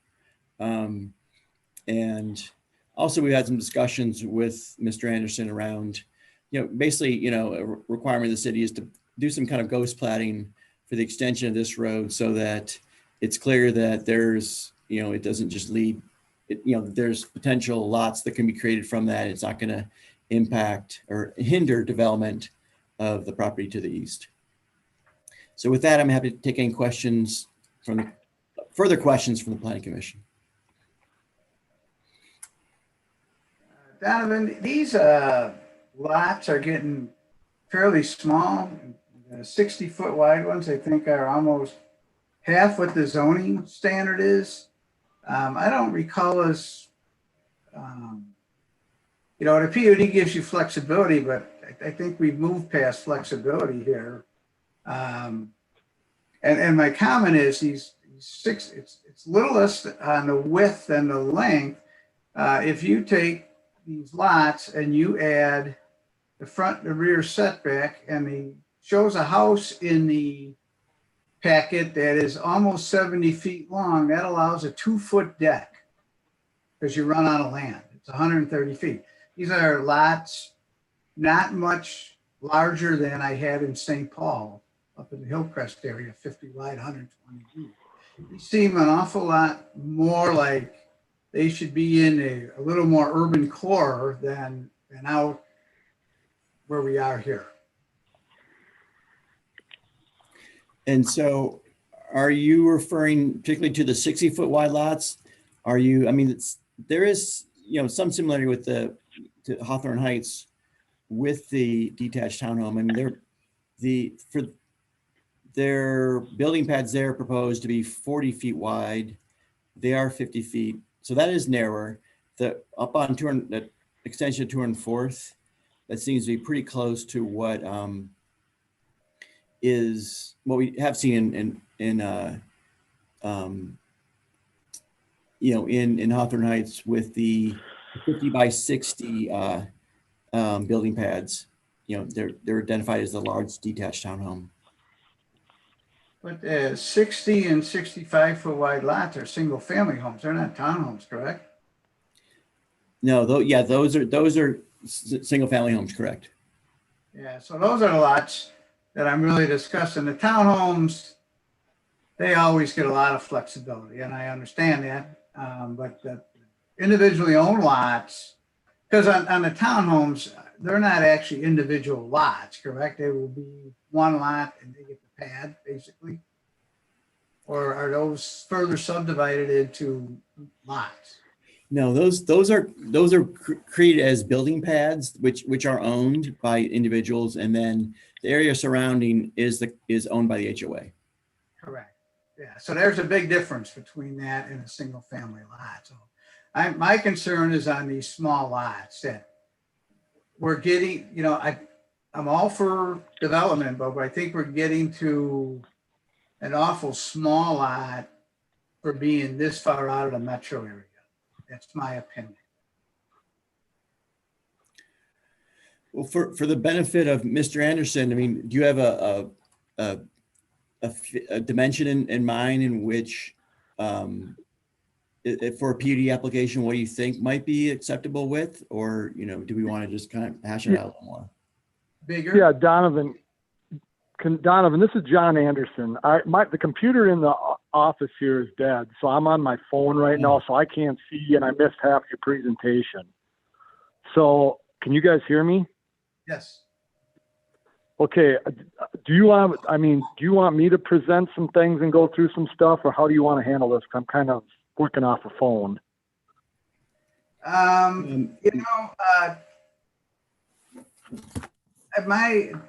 Donovan, you've given your spiel. Let's see if we have any other questions by the commissioners of Donovan.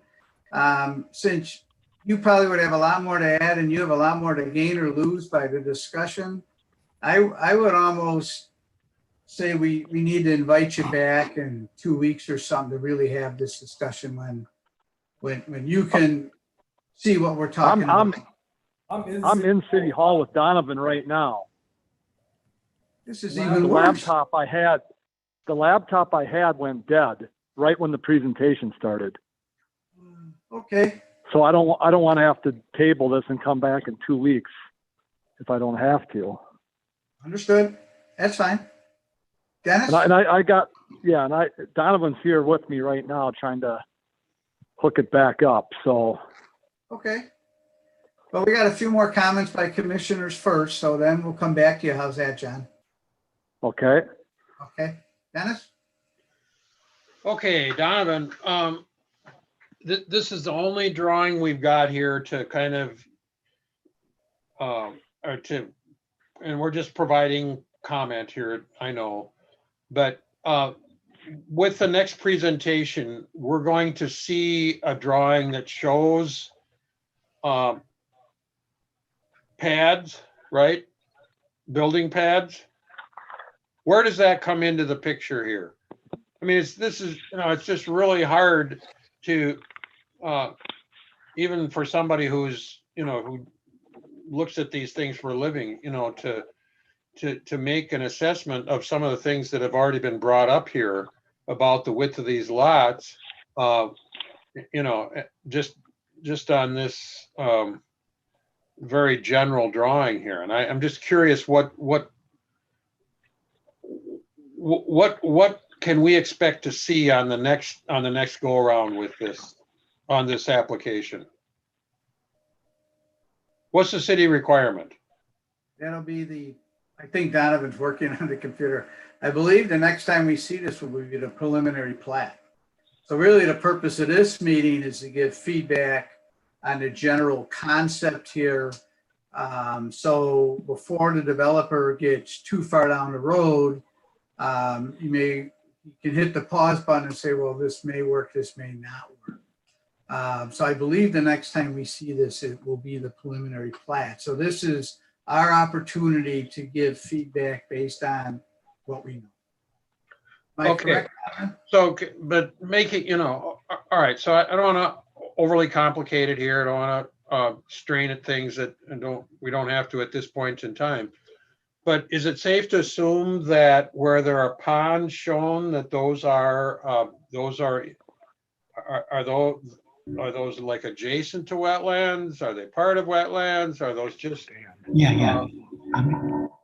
I mean, that's a question, I guess, a rhetorical question that I have. And this whole setback thing, I should have done some more research on my own on that, but I guess I'm concerned about some of the same things that Paul, Chairman Paul here has expressed. I just don't think some of these lots are big enough to do what you're going to want to do with them. We're going to run into the same thing that we just did here. We have several times here in the recent past where somebody comes in, they put up a big house. Now they want to put a deck in and need a variance to make it work. I just think you're opening yourself up for a whole bunch of that kind of stuff with some of these tiny lots.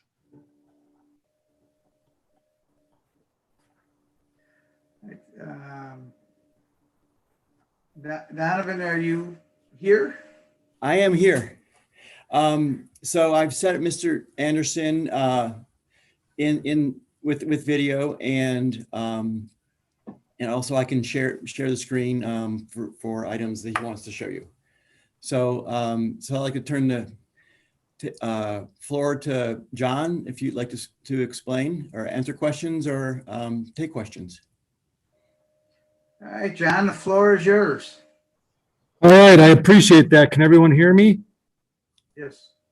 Yeah, so I heard, some of the comments, and just to start out, I'll introduce myself. I represent Eternity Homes. They built quite a few of the homes in Hawthorne Heights and have built quite a few of the homes in the Chestnut Creek neighborhood over the last, 6, 7, 8 years, whatever it's been. And we have one lot, one of the last remaining lots on 204th Street in Hawthorne Heights.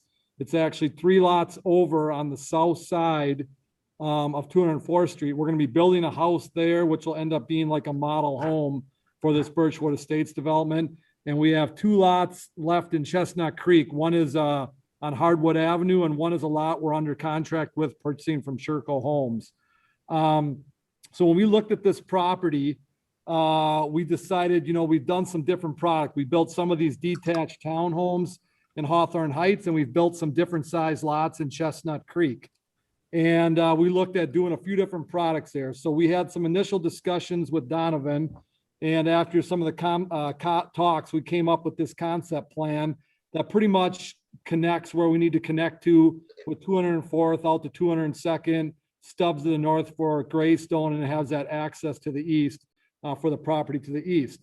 What we also looked at on this site are some of the physical constraints, which have to do with wetlands, water table, where the trees are, and then looked at what we can preserve and remain as natural versus just clear cutting everything and starting from scratch.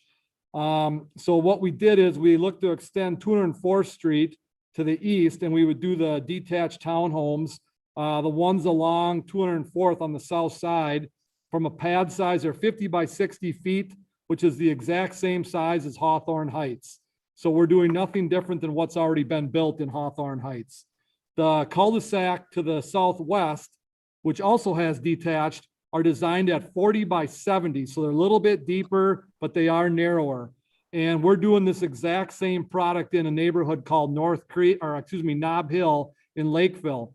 I had provided Donovan some pictures of a neighborhood next to that called North Creek, which is also building the same versions. So we go a little bit deeper with our product, but we go narrower on the width. So there's a lot of these would be slab on grade style homes, and that's due to the water table in that area. And there are some wetlands there and things like that that we got to work around. So we're working on a slab on grade style home, and that would be kind of that southwest area. The 60-foot lots in the southeast is basically a fully wooded area that's, got a lot of large trees and a lot of nice, wooded areas that we'd like to maintain as much as possible. I heard the comment about the depth of the lots being 130 feet. The only 3 lots that are 130 feet deep are lots 13, 14, and 15. in the very entrance to the cul-de-sac on the north side of that cul-de-sac. Those pads, the building pads, I know they're not shown on here, would be 45 feet wide by 60 feet deep.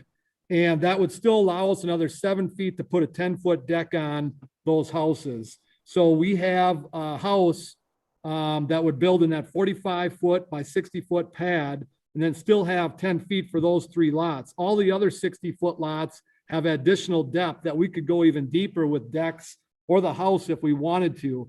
The one thing that we're looking at doing with these lots is keeping them at split entries at the most, and even some slab on grade houses. But we're also doing that from a grading standpoint, because if we come in here and try to raise the grade and create walkout lots or full basement lots, we're gonna have to grade deeper back into the lots. Whereas if we keep the existing cul-de-sac close to the existing grade, we can preserve the trees in the rear yards all the way along around that cul-de-sac. And basically every one of those lots will have some sort of, treed area in the back from a buffering standpoint. So they're not backing right up to the county road or 202nd Street or looking right into somebody else's house. The only lots that may not have that would be those 3 lots. Well, mostly lots 14 and 15 that are them corner lots that back into lot 16. And then maybe a little bit where that trail connection would be. And we've also discussed with Ryan, the city engineer, about a possible looping of a water main through that trail corridor. Those lots are a little bit wider anyway, so we have room to do that. So by doing that, we can preserve trees in that area and do a narrower lot. We did these exact same lots in a project, or I worked within a project in Cottage Grove. They were 2 different mixtures. It was a 75-foot wide lot in the back where the nicer area was, and a 45-foot lot up front. And it worked very well for us, exact same product. The 65-foot lots in the middle of that development would be a 50-foot wide pad by a 65-foot wide deep pad. So that's a very good sized pad from a standpoint. In those homes, we're going to start transitioning to full basement homes the further north we go on the site. And for those of you who don't know, the intersection up by that proposed park area is about the highest point on the development from a elevation standpoint. And we're looking at building some bigger ponds up in them areas to create dirt and generate dirt to raise those lots up and try to get full basement lots. So we'd have some walkouts and lookouts and things like that. So the 65-foot lots would transition from the slabs and the split entries into potentially some full basement lots. And then once again, those lots are, the house can be a 3-car garage, no problem. Have plenty of depth on these lots to have, deep homes. And we expect those values to be higher price point. And then obviously on the outside of the project, we buffer it with the 80-foot standard lots that meet your MXR zoning district or whatever it is. And those would just be standard single-family lots like you'd see anywhere. So we're really trying to get a few different product types, which can generate different price points as well. Being in Hawthorne Heights and in Chestnut Creek and having that experience, we've seen 2 different things. Chestnut Creek had the road on Hardwood Road. Those lots were a smaller lot, much narrower, very similar to 60 and 65-foot wide lots. In those cases, though, the lots were some of them, I should say, were very challenged by the depth of the pad. So when Donovan mentioned earlier, and other people mentioned about getting variances for decks, a lot of those had to do with the wetland being right up back to the back of the house.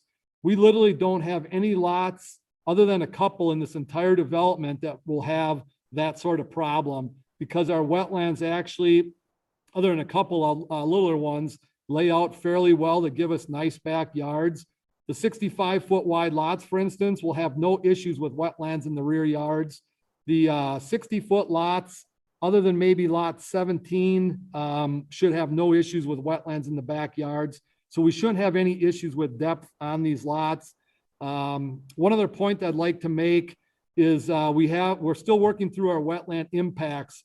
So there's a very good possibility we may lose a few lots as we go down further down the road due to wetlands and things like that. We're kind of just showing, what we can do here. And for instance, like lot 1 on the southwest cul-de-sac, it kind of touches into a wetland there.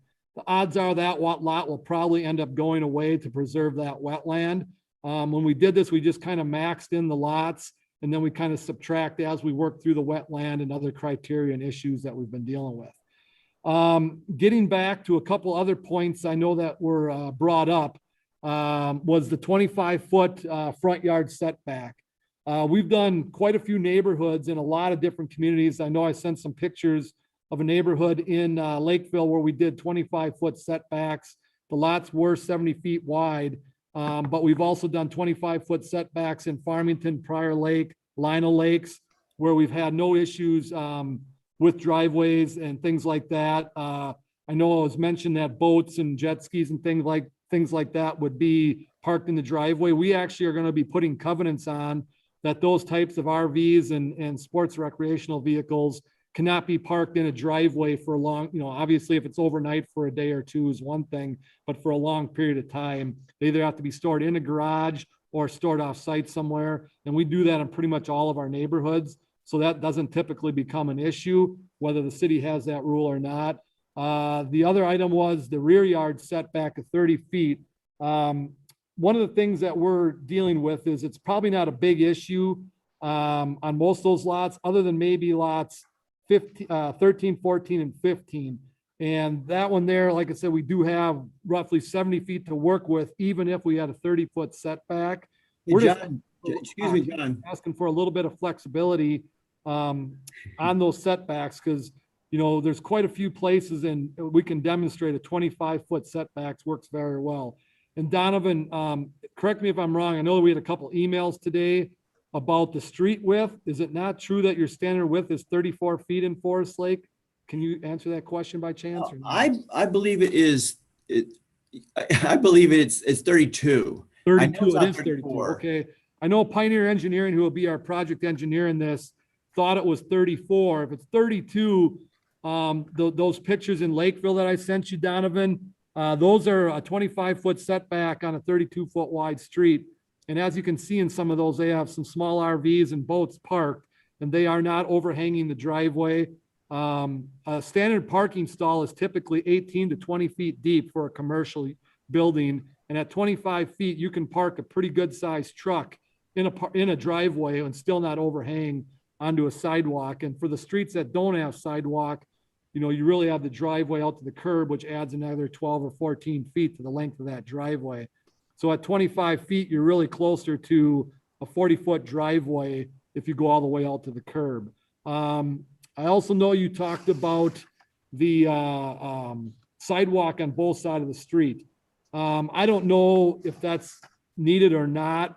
Most developments, like Hawthorne Heights, has sidewalk on one side of the street, and that seems to work just fine. I think it's overkill to require it on both sides, especially in these residential neighborhoods. A lot of times people walk the street anyways if it's a quieter residential street.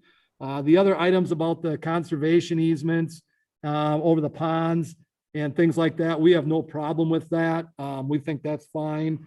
But other than that, that's kind of some of the background on what we're looking at doing here. We're looking for feedback tonight because like was mentioned, our next step is to put preliminary plat together, and that would show the grading of the lots, show the building pads, show all our depths and things like that. But when we do that, we want to make sure we're doing something that is looked at by the city as something they can support versus having to come back and change plans midstream and spend some more money on that.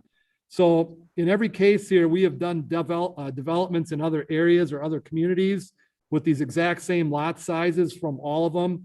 We actually did a development. We just finished up, sold the last house here earlier this year in Lino Lakes, and they were 40-foot wide lots with 5-foot setbacks. And yeah, it got tight in there. We talked about that in this neighborhood. We felt that the 60-foot lot allowed us for a 45-foot building pad with a 7.5-foot setback. That would be better, especially with the being Forest Lake versus say maybe a Lino Lakes. But if needed be, I can get pictures of that neighborhood as well. It turned out really well.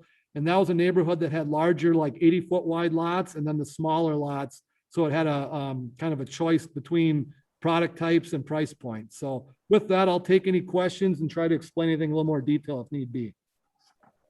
Mike? Excuse me, what was your first name again? Tom? John Anderson. John, okay, John. You mentioned with the 30-foot setback, and then you added like another 12 to 14 feet.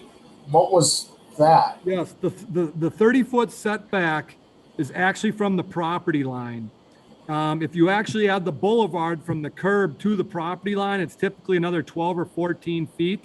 So your driveway ends up actually being closer to 42 or 45 feet than actually just 30 feet, because the boulevard actually has, green area and grass that gets grown and maintained by the homeowner. So I wanted to make sure it was clear that the setback is the property line and not actually the curb. Donovan, is that right in Forest Lake? I thought it was 8 feet from the curb line is like where your property. That's where my markers are. Mine are 8 feet from the back of the curb line.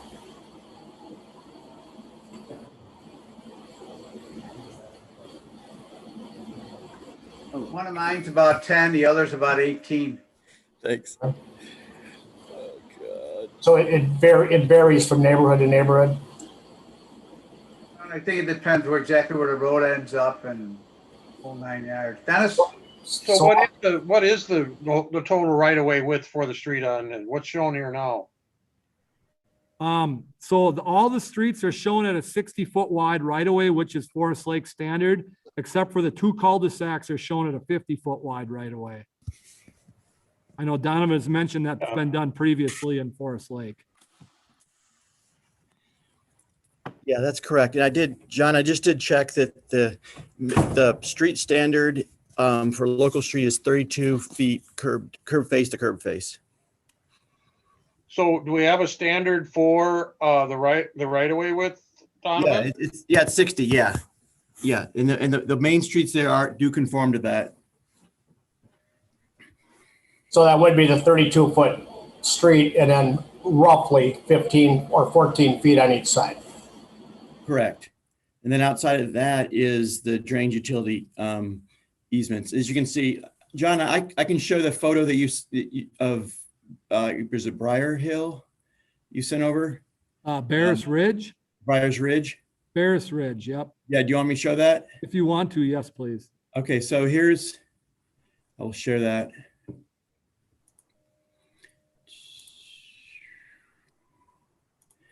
So John sent these over today. John, you want to narrate?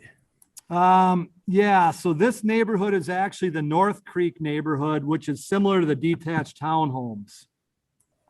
This is a mixture of pads that are 40 feet by 70, or 40 by 70 and 50 by 70, and be very similar to what's built in Hawthorne Heights and what we're proposing in the southwest part of our site. These were all built within the last year. What's the setback between these homes? Between those homes, I believe it's 15 feet, which is what we're proposing.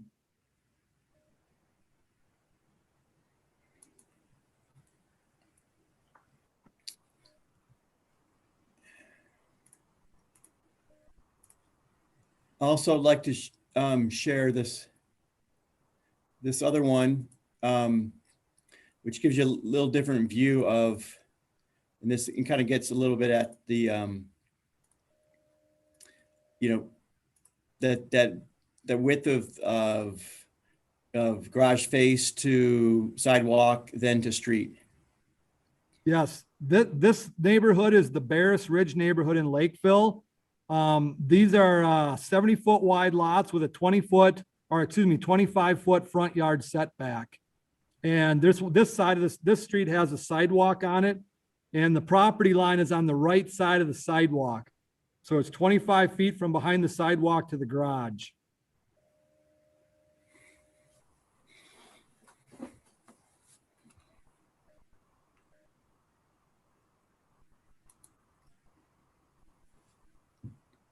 You have the one with the boats in certainly. that Barris Ridge neighborhood, Donovan?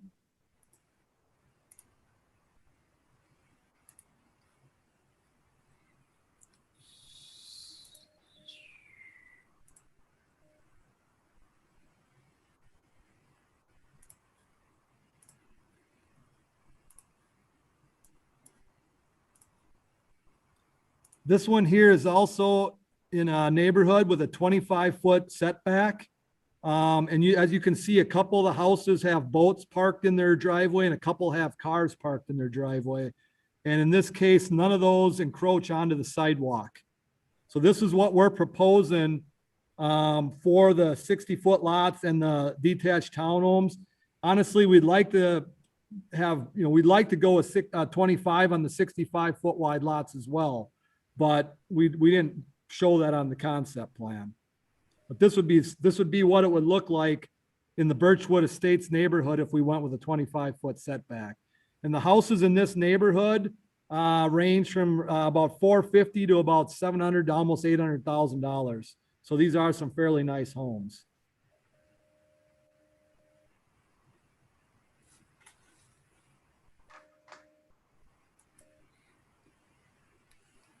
Mike? Wouldn't it look nicer if those sidewalks were a little closer to the street? And I'm not talking about like St. Paul, Minneapolis, where it's, 2 feet and they put a tree in there, 10 trees amongst 5 homes. But I mean, that was a big area, just a blank area between the sidewalk and the curb. That's just one opinion. Yeah, and I can explain that in those pictures. If you go to the last picture, Donovan, there was like a bump out on the curb. And what happened in that street, it's considered per Lakeville. It's a through street through like 10 different neighborhoods. So they went with these bump outs at the intersections to calm the traffic. So the sidewalk ended up getting pushed back. So it's a little bit further back than probably what you'd normally see. I don't know why the city went with that exact design, but they did that. They made the street a little bit narrower at the intersections to help calm traffic. So it looks like the sidewalk is maybe back further than it should be. And that's because they did those traffic calming things on that one street.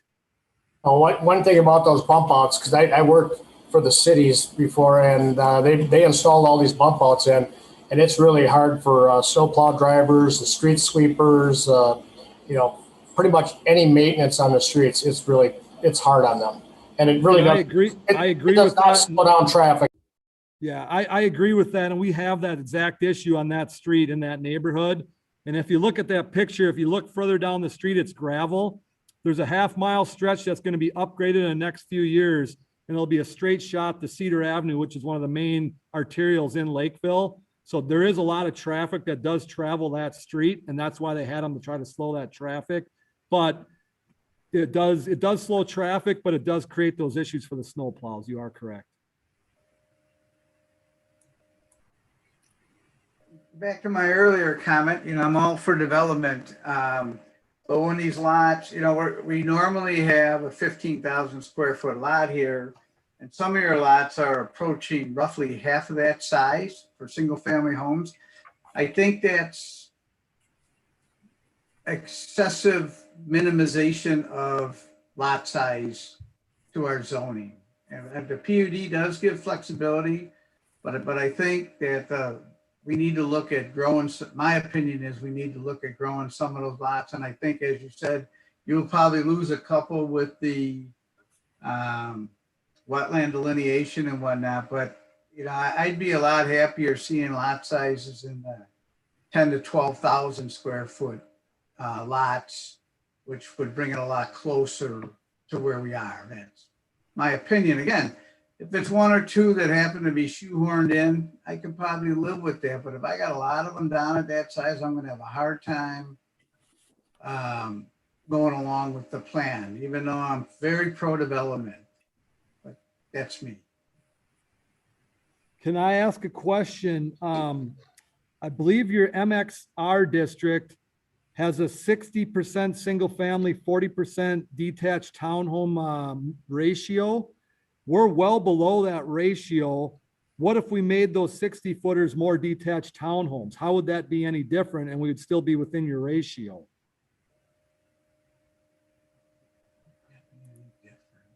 So then you would make them a common lot. Well, that would be an option we could do and still be under your ratio, but you're getting the same amount of lots. You just don't have the common area around it. So what is the difference on the number of homes there, I guess, is maybe my question. Well, I think the general expectation, and you move out to Forest Lake, you get a little more space.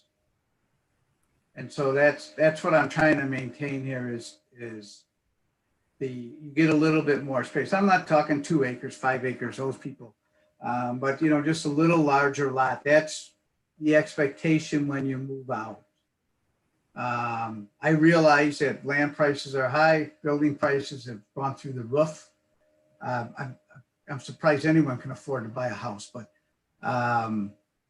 it's a tough business, but it's just a concern of mine. And I know one of the other commissioners who's not with us this evening, she will not be happy with the real small lot sizes. Is it just the 60-foot lots or what about the 65-foot wide lots? Well, the 65s, they're getting closer. They're what, about 8,000 some square feet, 8,500 square feet. Even those are starting to get up to something I could warm up to. I assume the 8,500 or that 8,450 is one of the smallest lots you have. Some are bigger. Correct. So, maybe, can you give me a rough idea? If you were just to take this bulk area, what would the average lot size be, would you guess? On the 65 footers? 60, 65, either one. I would say it's probably on the 65 footers, I bet it's closer to 10,000 square feet. On the 60 footers, it's probably a lot bigger than what you think because a lot of those lots got a lot of depth to them. It's just those 3 lots on the corner that are the 130 by 60 or 60. The rest of them are actually fairly deep lots. So square footage wise, they're actually pretty big. It's just the showing the smallest one. When you look at 6450 or 7,800 and 8450, that's just the smallest lot in that area. There's plenty other ones that are, probably over 10,000 square feet. I guess we could get an average of the lot sizes for those.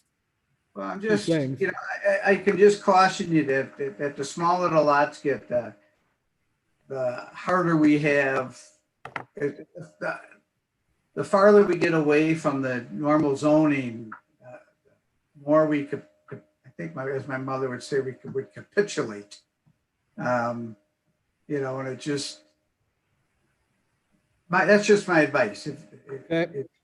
Can I ask a question? Does the city ever look at like what the market's asking for or what the market's looking for? I mean, that's why we come up with the different product types because we are building, Eternity Homes builds 100 homes a year in a lot of different communities. We're actually building in a neighborhood in Hugo right now called Onika Place. It's actually Forest Lake School District, not White Bear Lake like a lot of Hugo is. So we've been cross-selling between that neighborhood and the Chestnut Creek neighborhood over the last couple of years. And the people typically want to be in Hugo over Forest Lake, not to do with the lots are nicer. It's got to do with just travel time to most people work the further south you go. It's a commute issue. It has nothing to do with schools, neighborhoods, anything, just a commute closer in issue. And the people that come to Chestnut Creek out of that Hugo neighborhood, it's a price point issue. Typically, the further south you go, the closer to the inner cities, it gets more expensive. And Hugo's lots are 20, 30,000 more than say the Forest Lake lots are on average.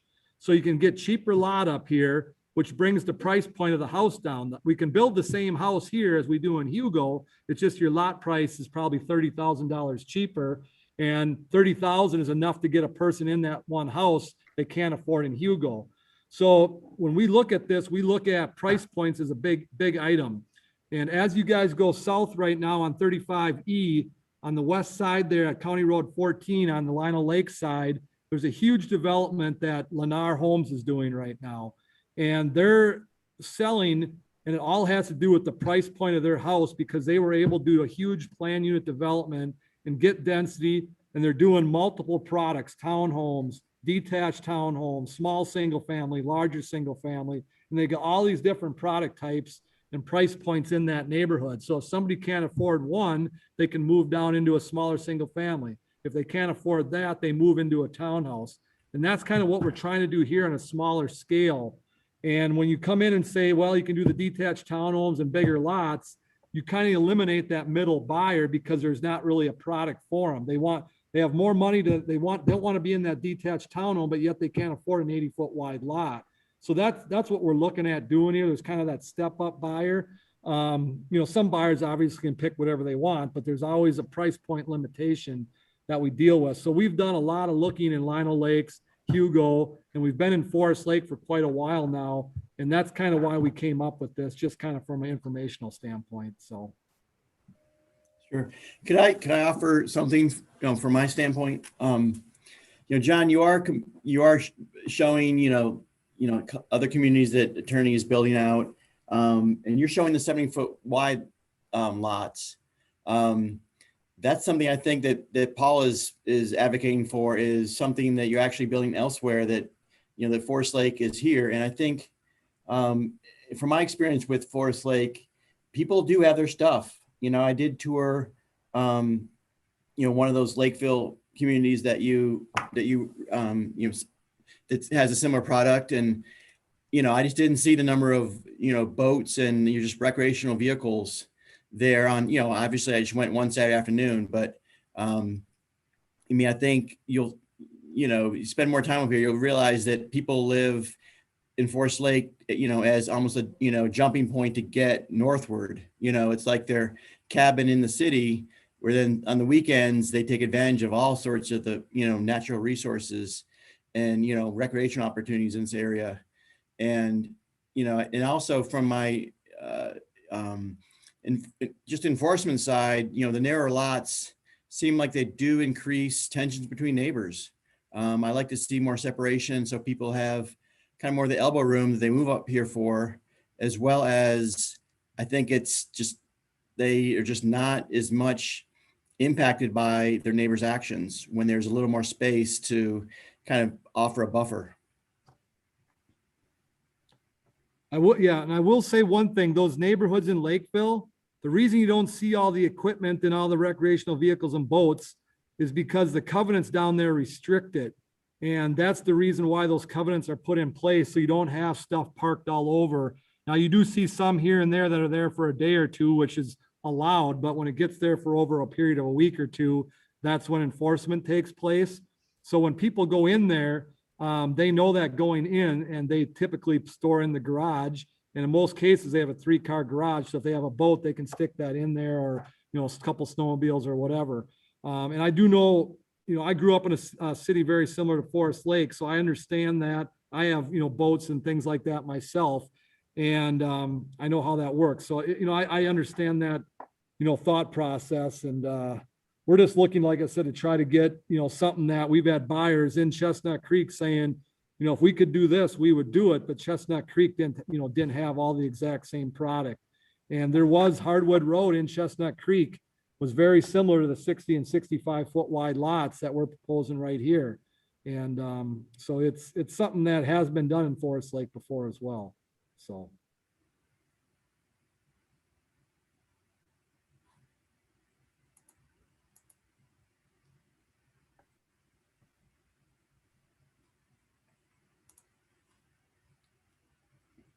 Can I ask if there's any feedback from any planning commission members on the 25-foot setback versus the 30, or the 15 feet between the detached townhomes versus the 20?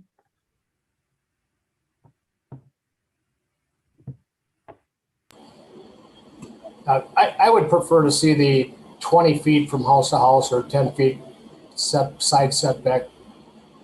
I just prefer that.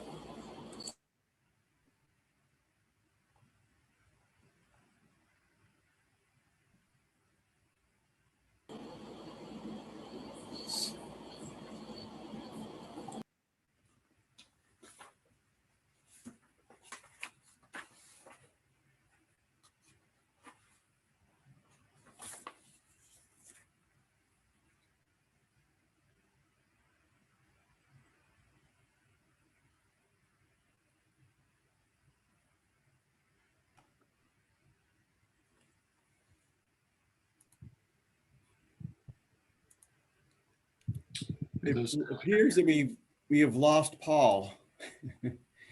So I'd like to, oh, here we go. He's coming back. like I was saying, I still prefer the 10-foot side setback. You got homeowners that want to put a sidewalk, some fence, things like that. You're not, just right on your neighbor's side. That's just my preference.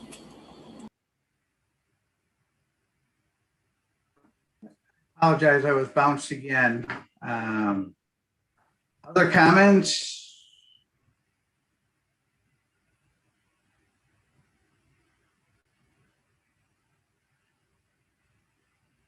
John, concerns you have that we can answer for you? Well, yeah, I mean, I just asked a question. I don't know if you heard or not about any comments on the 20-foot or 25-foot front setback versus the 30 and the setbacks between the houses on the detached townhomes there.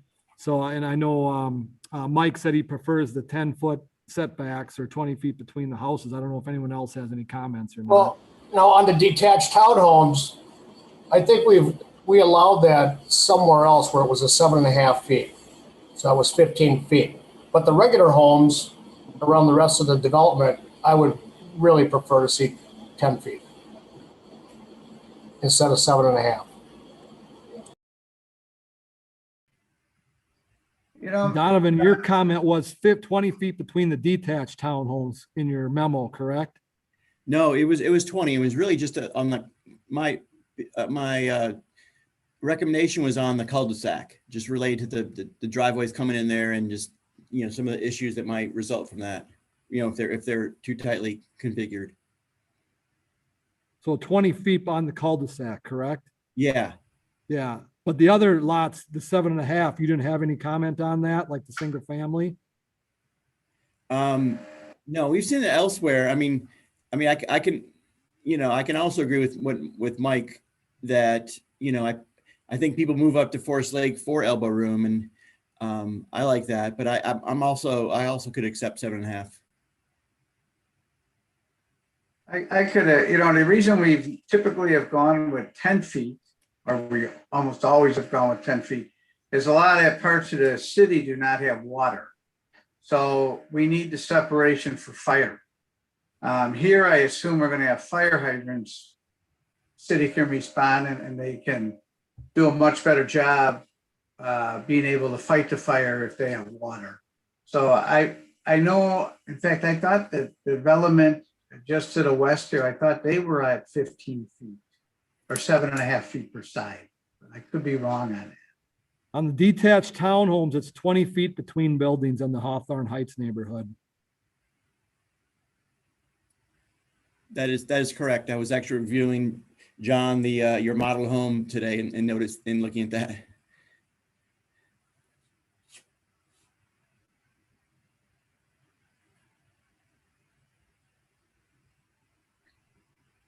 Commissioners, other input for John? John, other input you would like from us?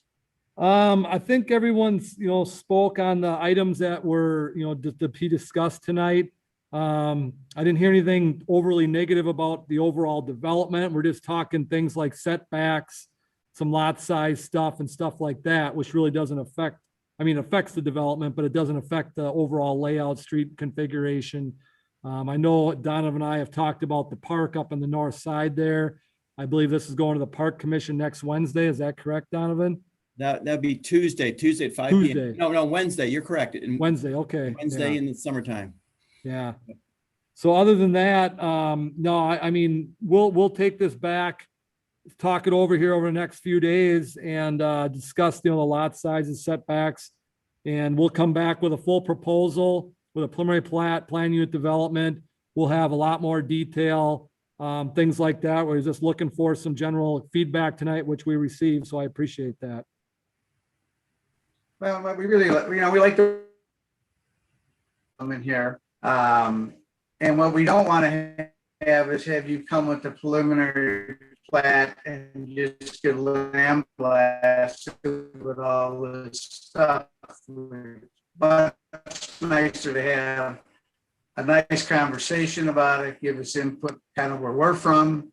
And then so you can kind of make any adjustments that might tweak it up for you to make it a little easier to get through the whole process. That's all. All right.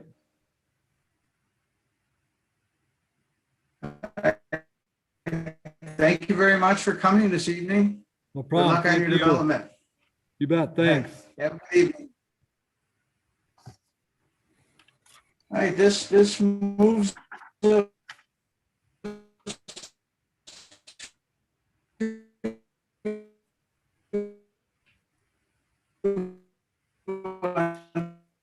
I think we're having a real hard time hearing you, Paul. You're just breaking up and I think this is just how the night is going. Connection issue. yeah.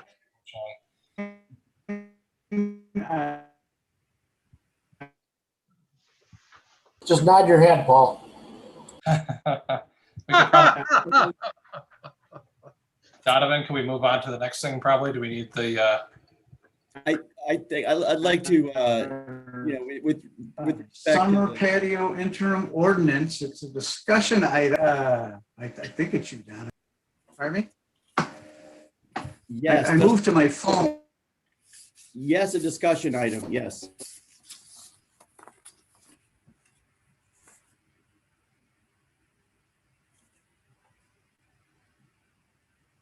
It looks like we lost Paul again.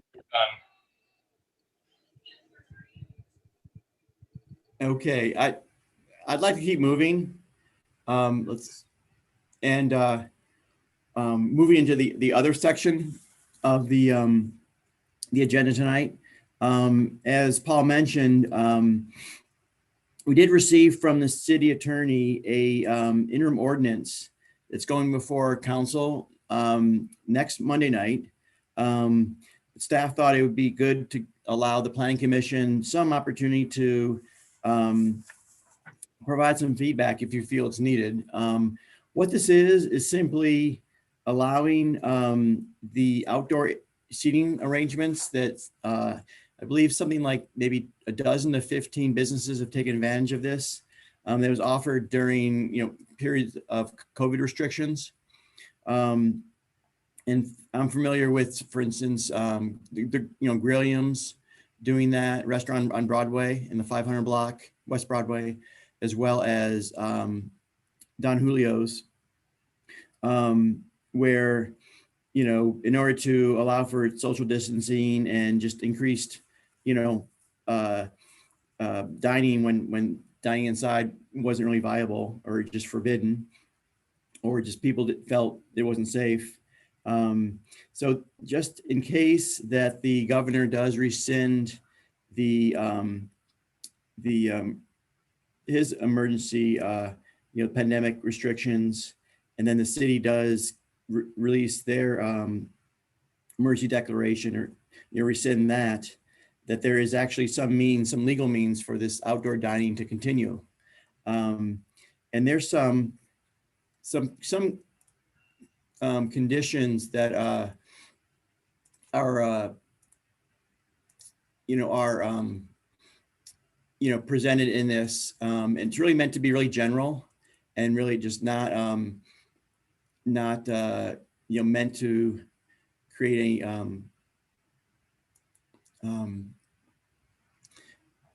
any new rules, but basically just put as a curb as temporary license shall apply to outdoor seating up to 50 people beyond an outdoor seating amount that was previously approved by site plan or CUP. Applicants must demonstrate that surface location and plan does not adversely impact health, safety, welfare. Licenses shall expire on October 31st, 2021, at the end of outdoor dining season. And that businesses in good standing that were previously issued licenses under the city resolution that allowed these are automatically renewed through October 31st, 2021. Again, the end of the dining season. So this is something just as a courtesy to the Planning Commission, wanted to see if there was anything that, any kind of guidance you want to give to this city council on, with this, because it's an ordinance, it goes straight to council. But, I'm happy taking messages to council when it's presented to them next Monday night. Mike? It seems to be working out pretty well with some of the businesses that don't have a lot of outdoor space. And it's summertime. If they put up a fence and they put up some picnic tables and chairs and they take care of it and clean up their garbage afterwards, that's a big one too. Sitting outside, all the just the trash alone. I don't see why they can't just continue this from year to year. They just get a permit per business that wants to do it.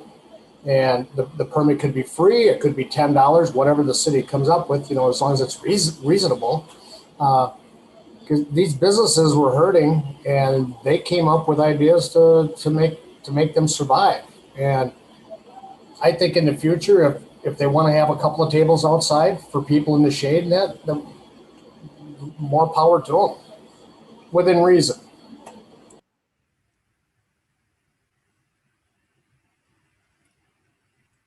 Yeah, I take it from the workshop discussion on, I think it was May 14th, when, council kind of signaled their willingness to, consider this interim ordinance, that, we'd probably be looking to do a zoning text amendment that would, make these permanent.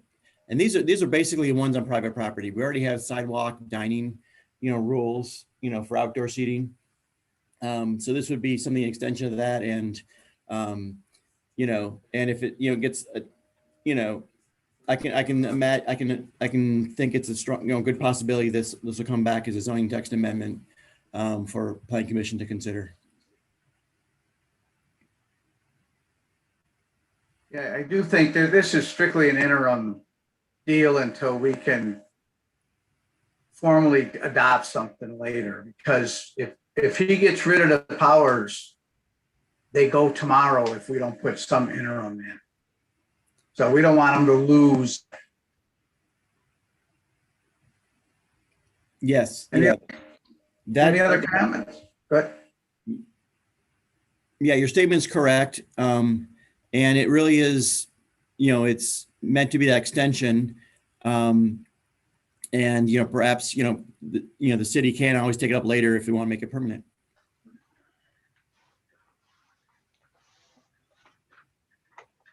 Any other comments for Donovan on this? Dennis? No, I just wonder if there's any chance that this is going to be defeated by the city council. I just would encourage them along these lines. I think we've got to, can't stop being creative here, because it seems like things, I'm just glad that, there was flexibility to be able to do this. And I hope that the city council sees fit to continue this, because I think it's a good idea. Okay. Any other comments? Well, Donovan, do you have enough? Yes, thank you. Okay. I Then do have Go something. ahead. I don't mean to dominate things here, but I want to keep things moving along. I did receive a email with a request for the Planning Commission to consider short-term rental standards of homes in single-family zones.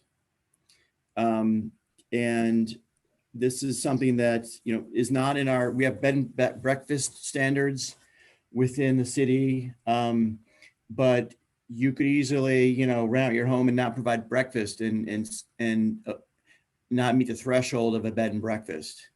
So basically the city zoning ordinance is silent on, these short-term rentals, the Airbnb or BR&B, those sorts of things. And I have not received many complaints on these. I do receive them from time to time, and then ask for more verification of the issues, or enough information that I can do some sort of zoning code enforcement on the property. but I've not received enough information and not have pursued enforcement on any these Airbnb properties. But I want to also, open up to Plan Commission discussion. If you've heard otherwise, if you feel like it's something that the city should entertain standards for, and then we can, have some future discussions about it. I had one person comment to me that we don't have any standards. And what are we going to do about it? I said, well, nothing at this time. I'm not sure we want to jump into that bellywick, but we probably have to eventually.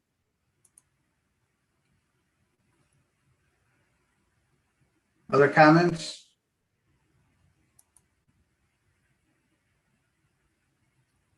All righty, Donovan, there it is. All right. Thank you. All righty. We'll move to other, and Donovan, I'll start with you. Do we have a meeting on the 23rd, is it? Yes, we do have agenda items for the June 23rd Plan Commission meeting. Okay, thank you. And we have Councilperson Munson here this evening. Do you have any update or anything for us? I have no update for you tonight. Yeah, maybe you do. Do I? Based on the council, typically we get an update on council votes for planning commission stuff. And so we had sent the planning commission sent the city council a denial for a development off 97 and North Shore Trail. And maybe you want to give us an update, or if you want, I can just rattle on for you. You can rattle on for me this evening. I feel like it's been 2 months since we met. So the council voted unanimously to approve the development, pretty much as we saw it. The advantage I think they had, and if you watch the video for this, it's the last hour or close to the last hour of the last council meeting. It was pretty much near the end of it. And the advantage they had that answered probably a few more questions that we had is they had Ryan there, for any of the streets question. They had Dave there for snow. They had Al there for fire and Chief Peterson for police. So they got a little better synopsis. The main issues were the narrow road and that kind of ring road that comes around. And we do have a number of those in the city, and Ryan was able to point those out. Snow plowing, they don't think it's going to be any issue. What was the last one? Snow plowing. Oh, the access in and out of development on North Shore there. There is plenty of room. I think it's about 450 feet from the stop sign to the turn lane. So even semis will not have any issues.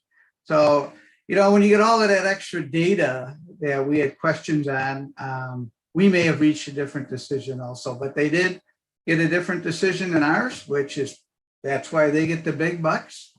So that's how the vote came down. So once again, Councilperson Munson, do you have any updates for us? No, thank you, but you jogged my memory. Yeah, it was nice to have Chief Peterson there and Al from Fire and Ryan to give us felt like just that one step extra to help make that decision. But other than that, no, unless you have a surprise update that I don't know about. Any questions for the council person? Well, we thank you for, go ahead. You're welcome. I was gonna say, I'm knee deep in graduation these days, so. Well, good luck with that, and thank you for spending the evening with us. Mhm. We'll go around the room real quick and see if there's any other updates. Karen, do you have anything for us? Thank you, Chair Gerard. I don't have any updates. And you'll let us know when live happens? Well, I think it's Perhaps next week or at the next meeting, that's the talk. Now, it sounded like there was some technical issues tonight in the council chambers, so we'll have to see how that works out. We'll follow up with Dan and see what was going on there, but perhaps the next planning commission meeting will be live in person in the council chambers. So we're starting to see light at the end of the tunnel. We are, yep. Okay. Thank you. Mike, do you have anything? Not really, but I know at the last city council meeting, when that project was approved, I think they also brought in an expert on the sewer system out there. I know Susan Young was kind of worried about that, all the different the sewer system, and they brought in an expert on that and gave the answers to. So that kind of helped out with their decision. They had the well driller there. Who drills all his wells. Yeah, you're correct. Thank you, Mike. Other than that, nothing else. Justin? Nothing from me. Dennis?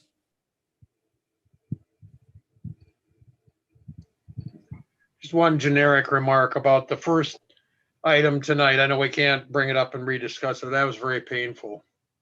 Very, very painful. We got to figure out a better way to do business here. That just, it didn't need to take as much time as it did. I just think that we got to, it's just extremely confusing. And I do this for a living. Thank you. I mean, I'm not kidding. That was not fun at all. I don't disagree. I don't think where any of us are happy when someone isn't able to build. I'm not talking about that. I'm talking about process here. Oh. I'm talking about the process.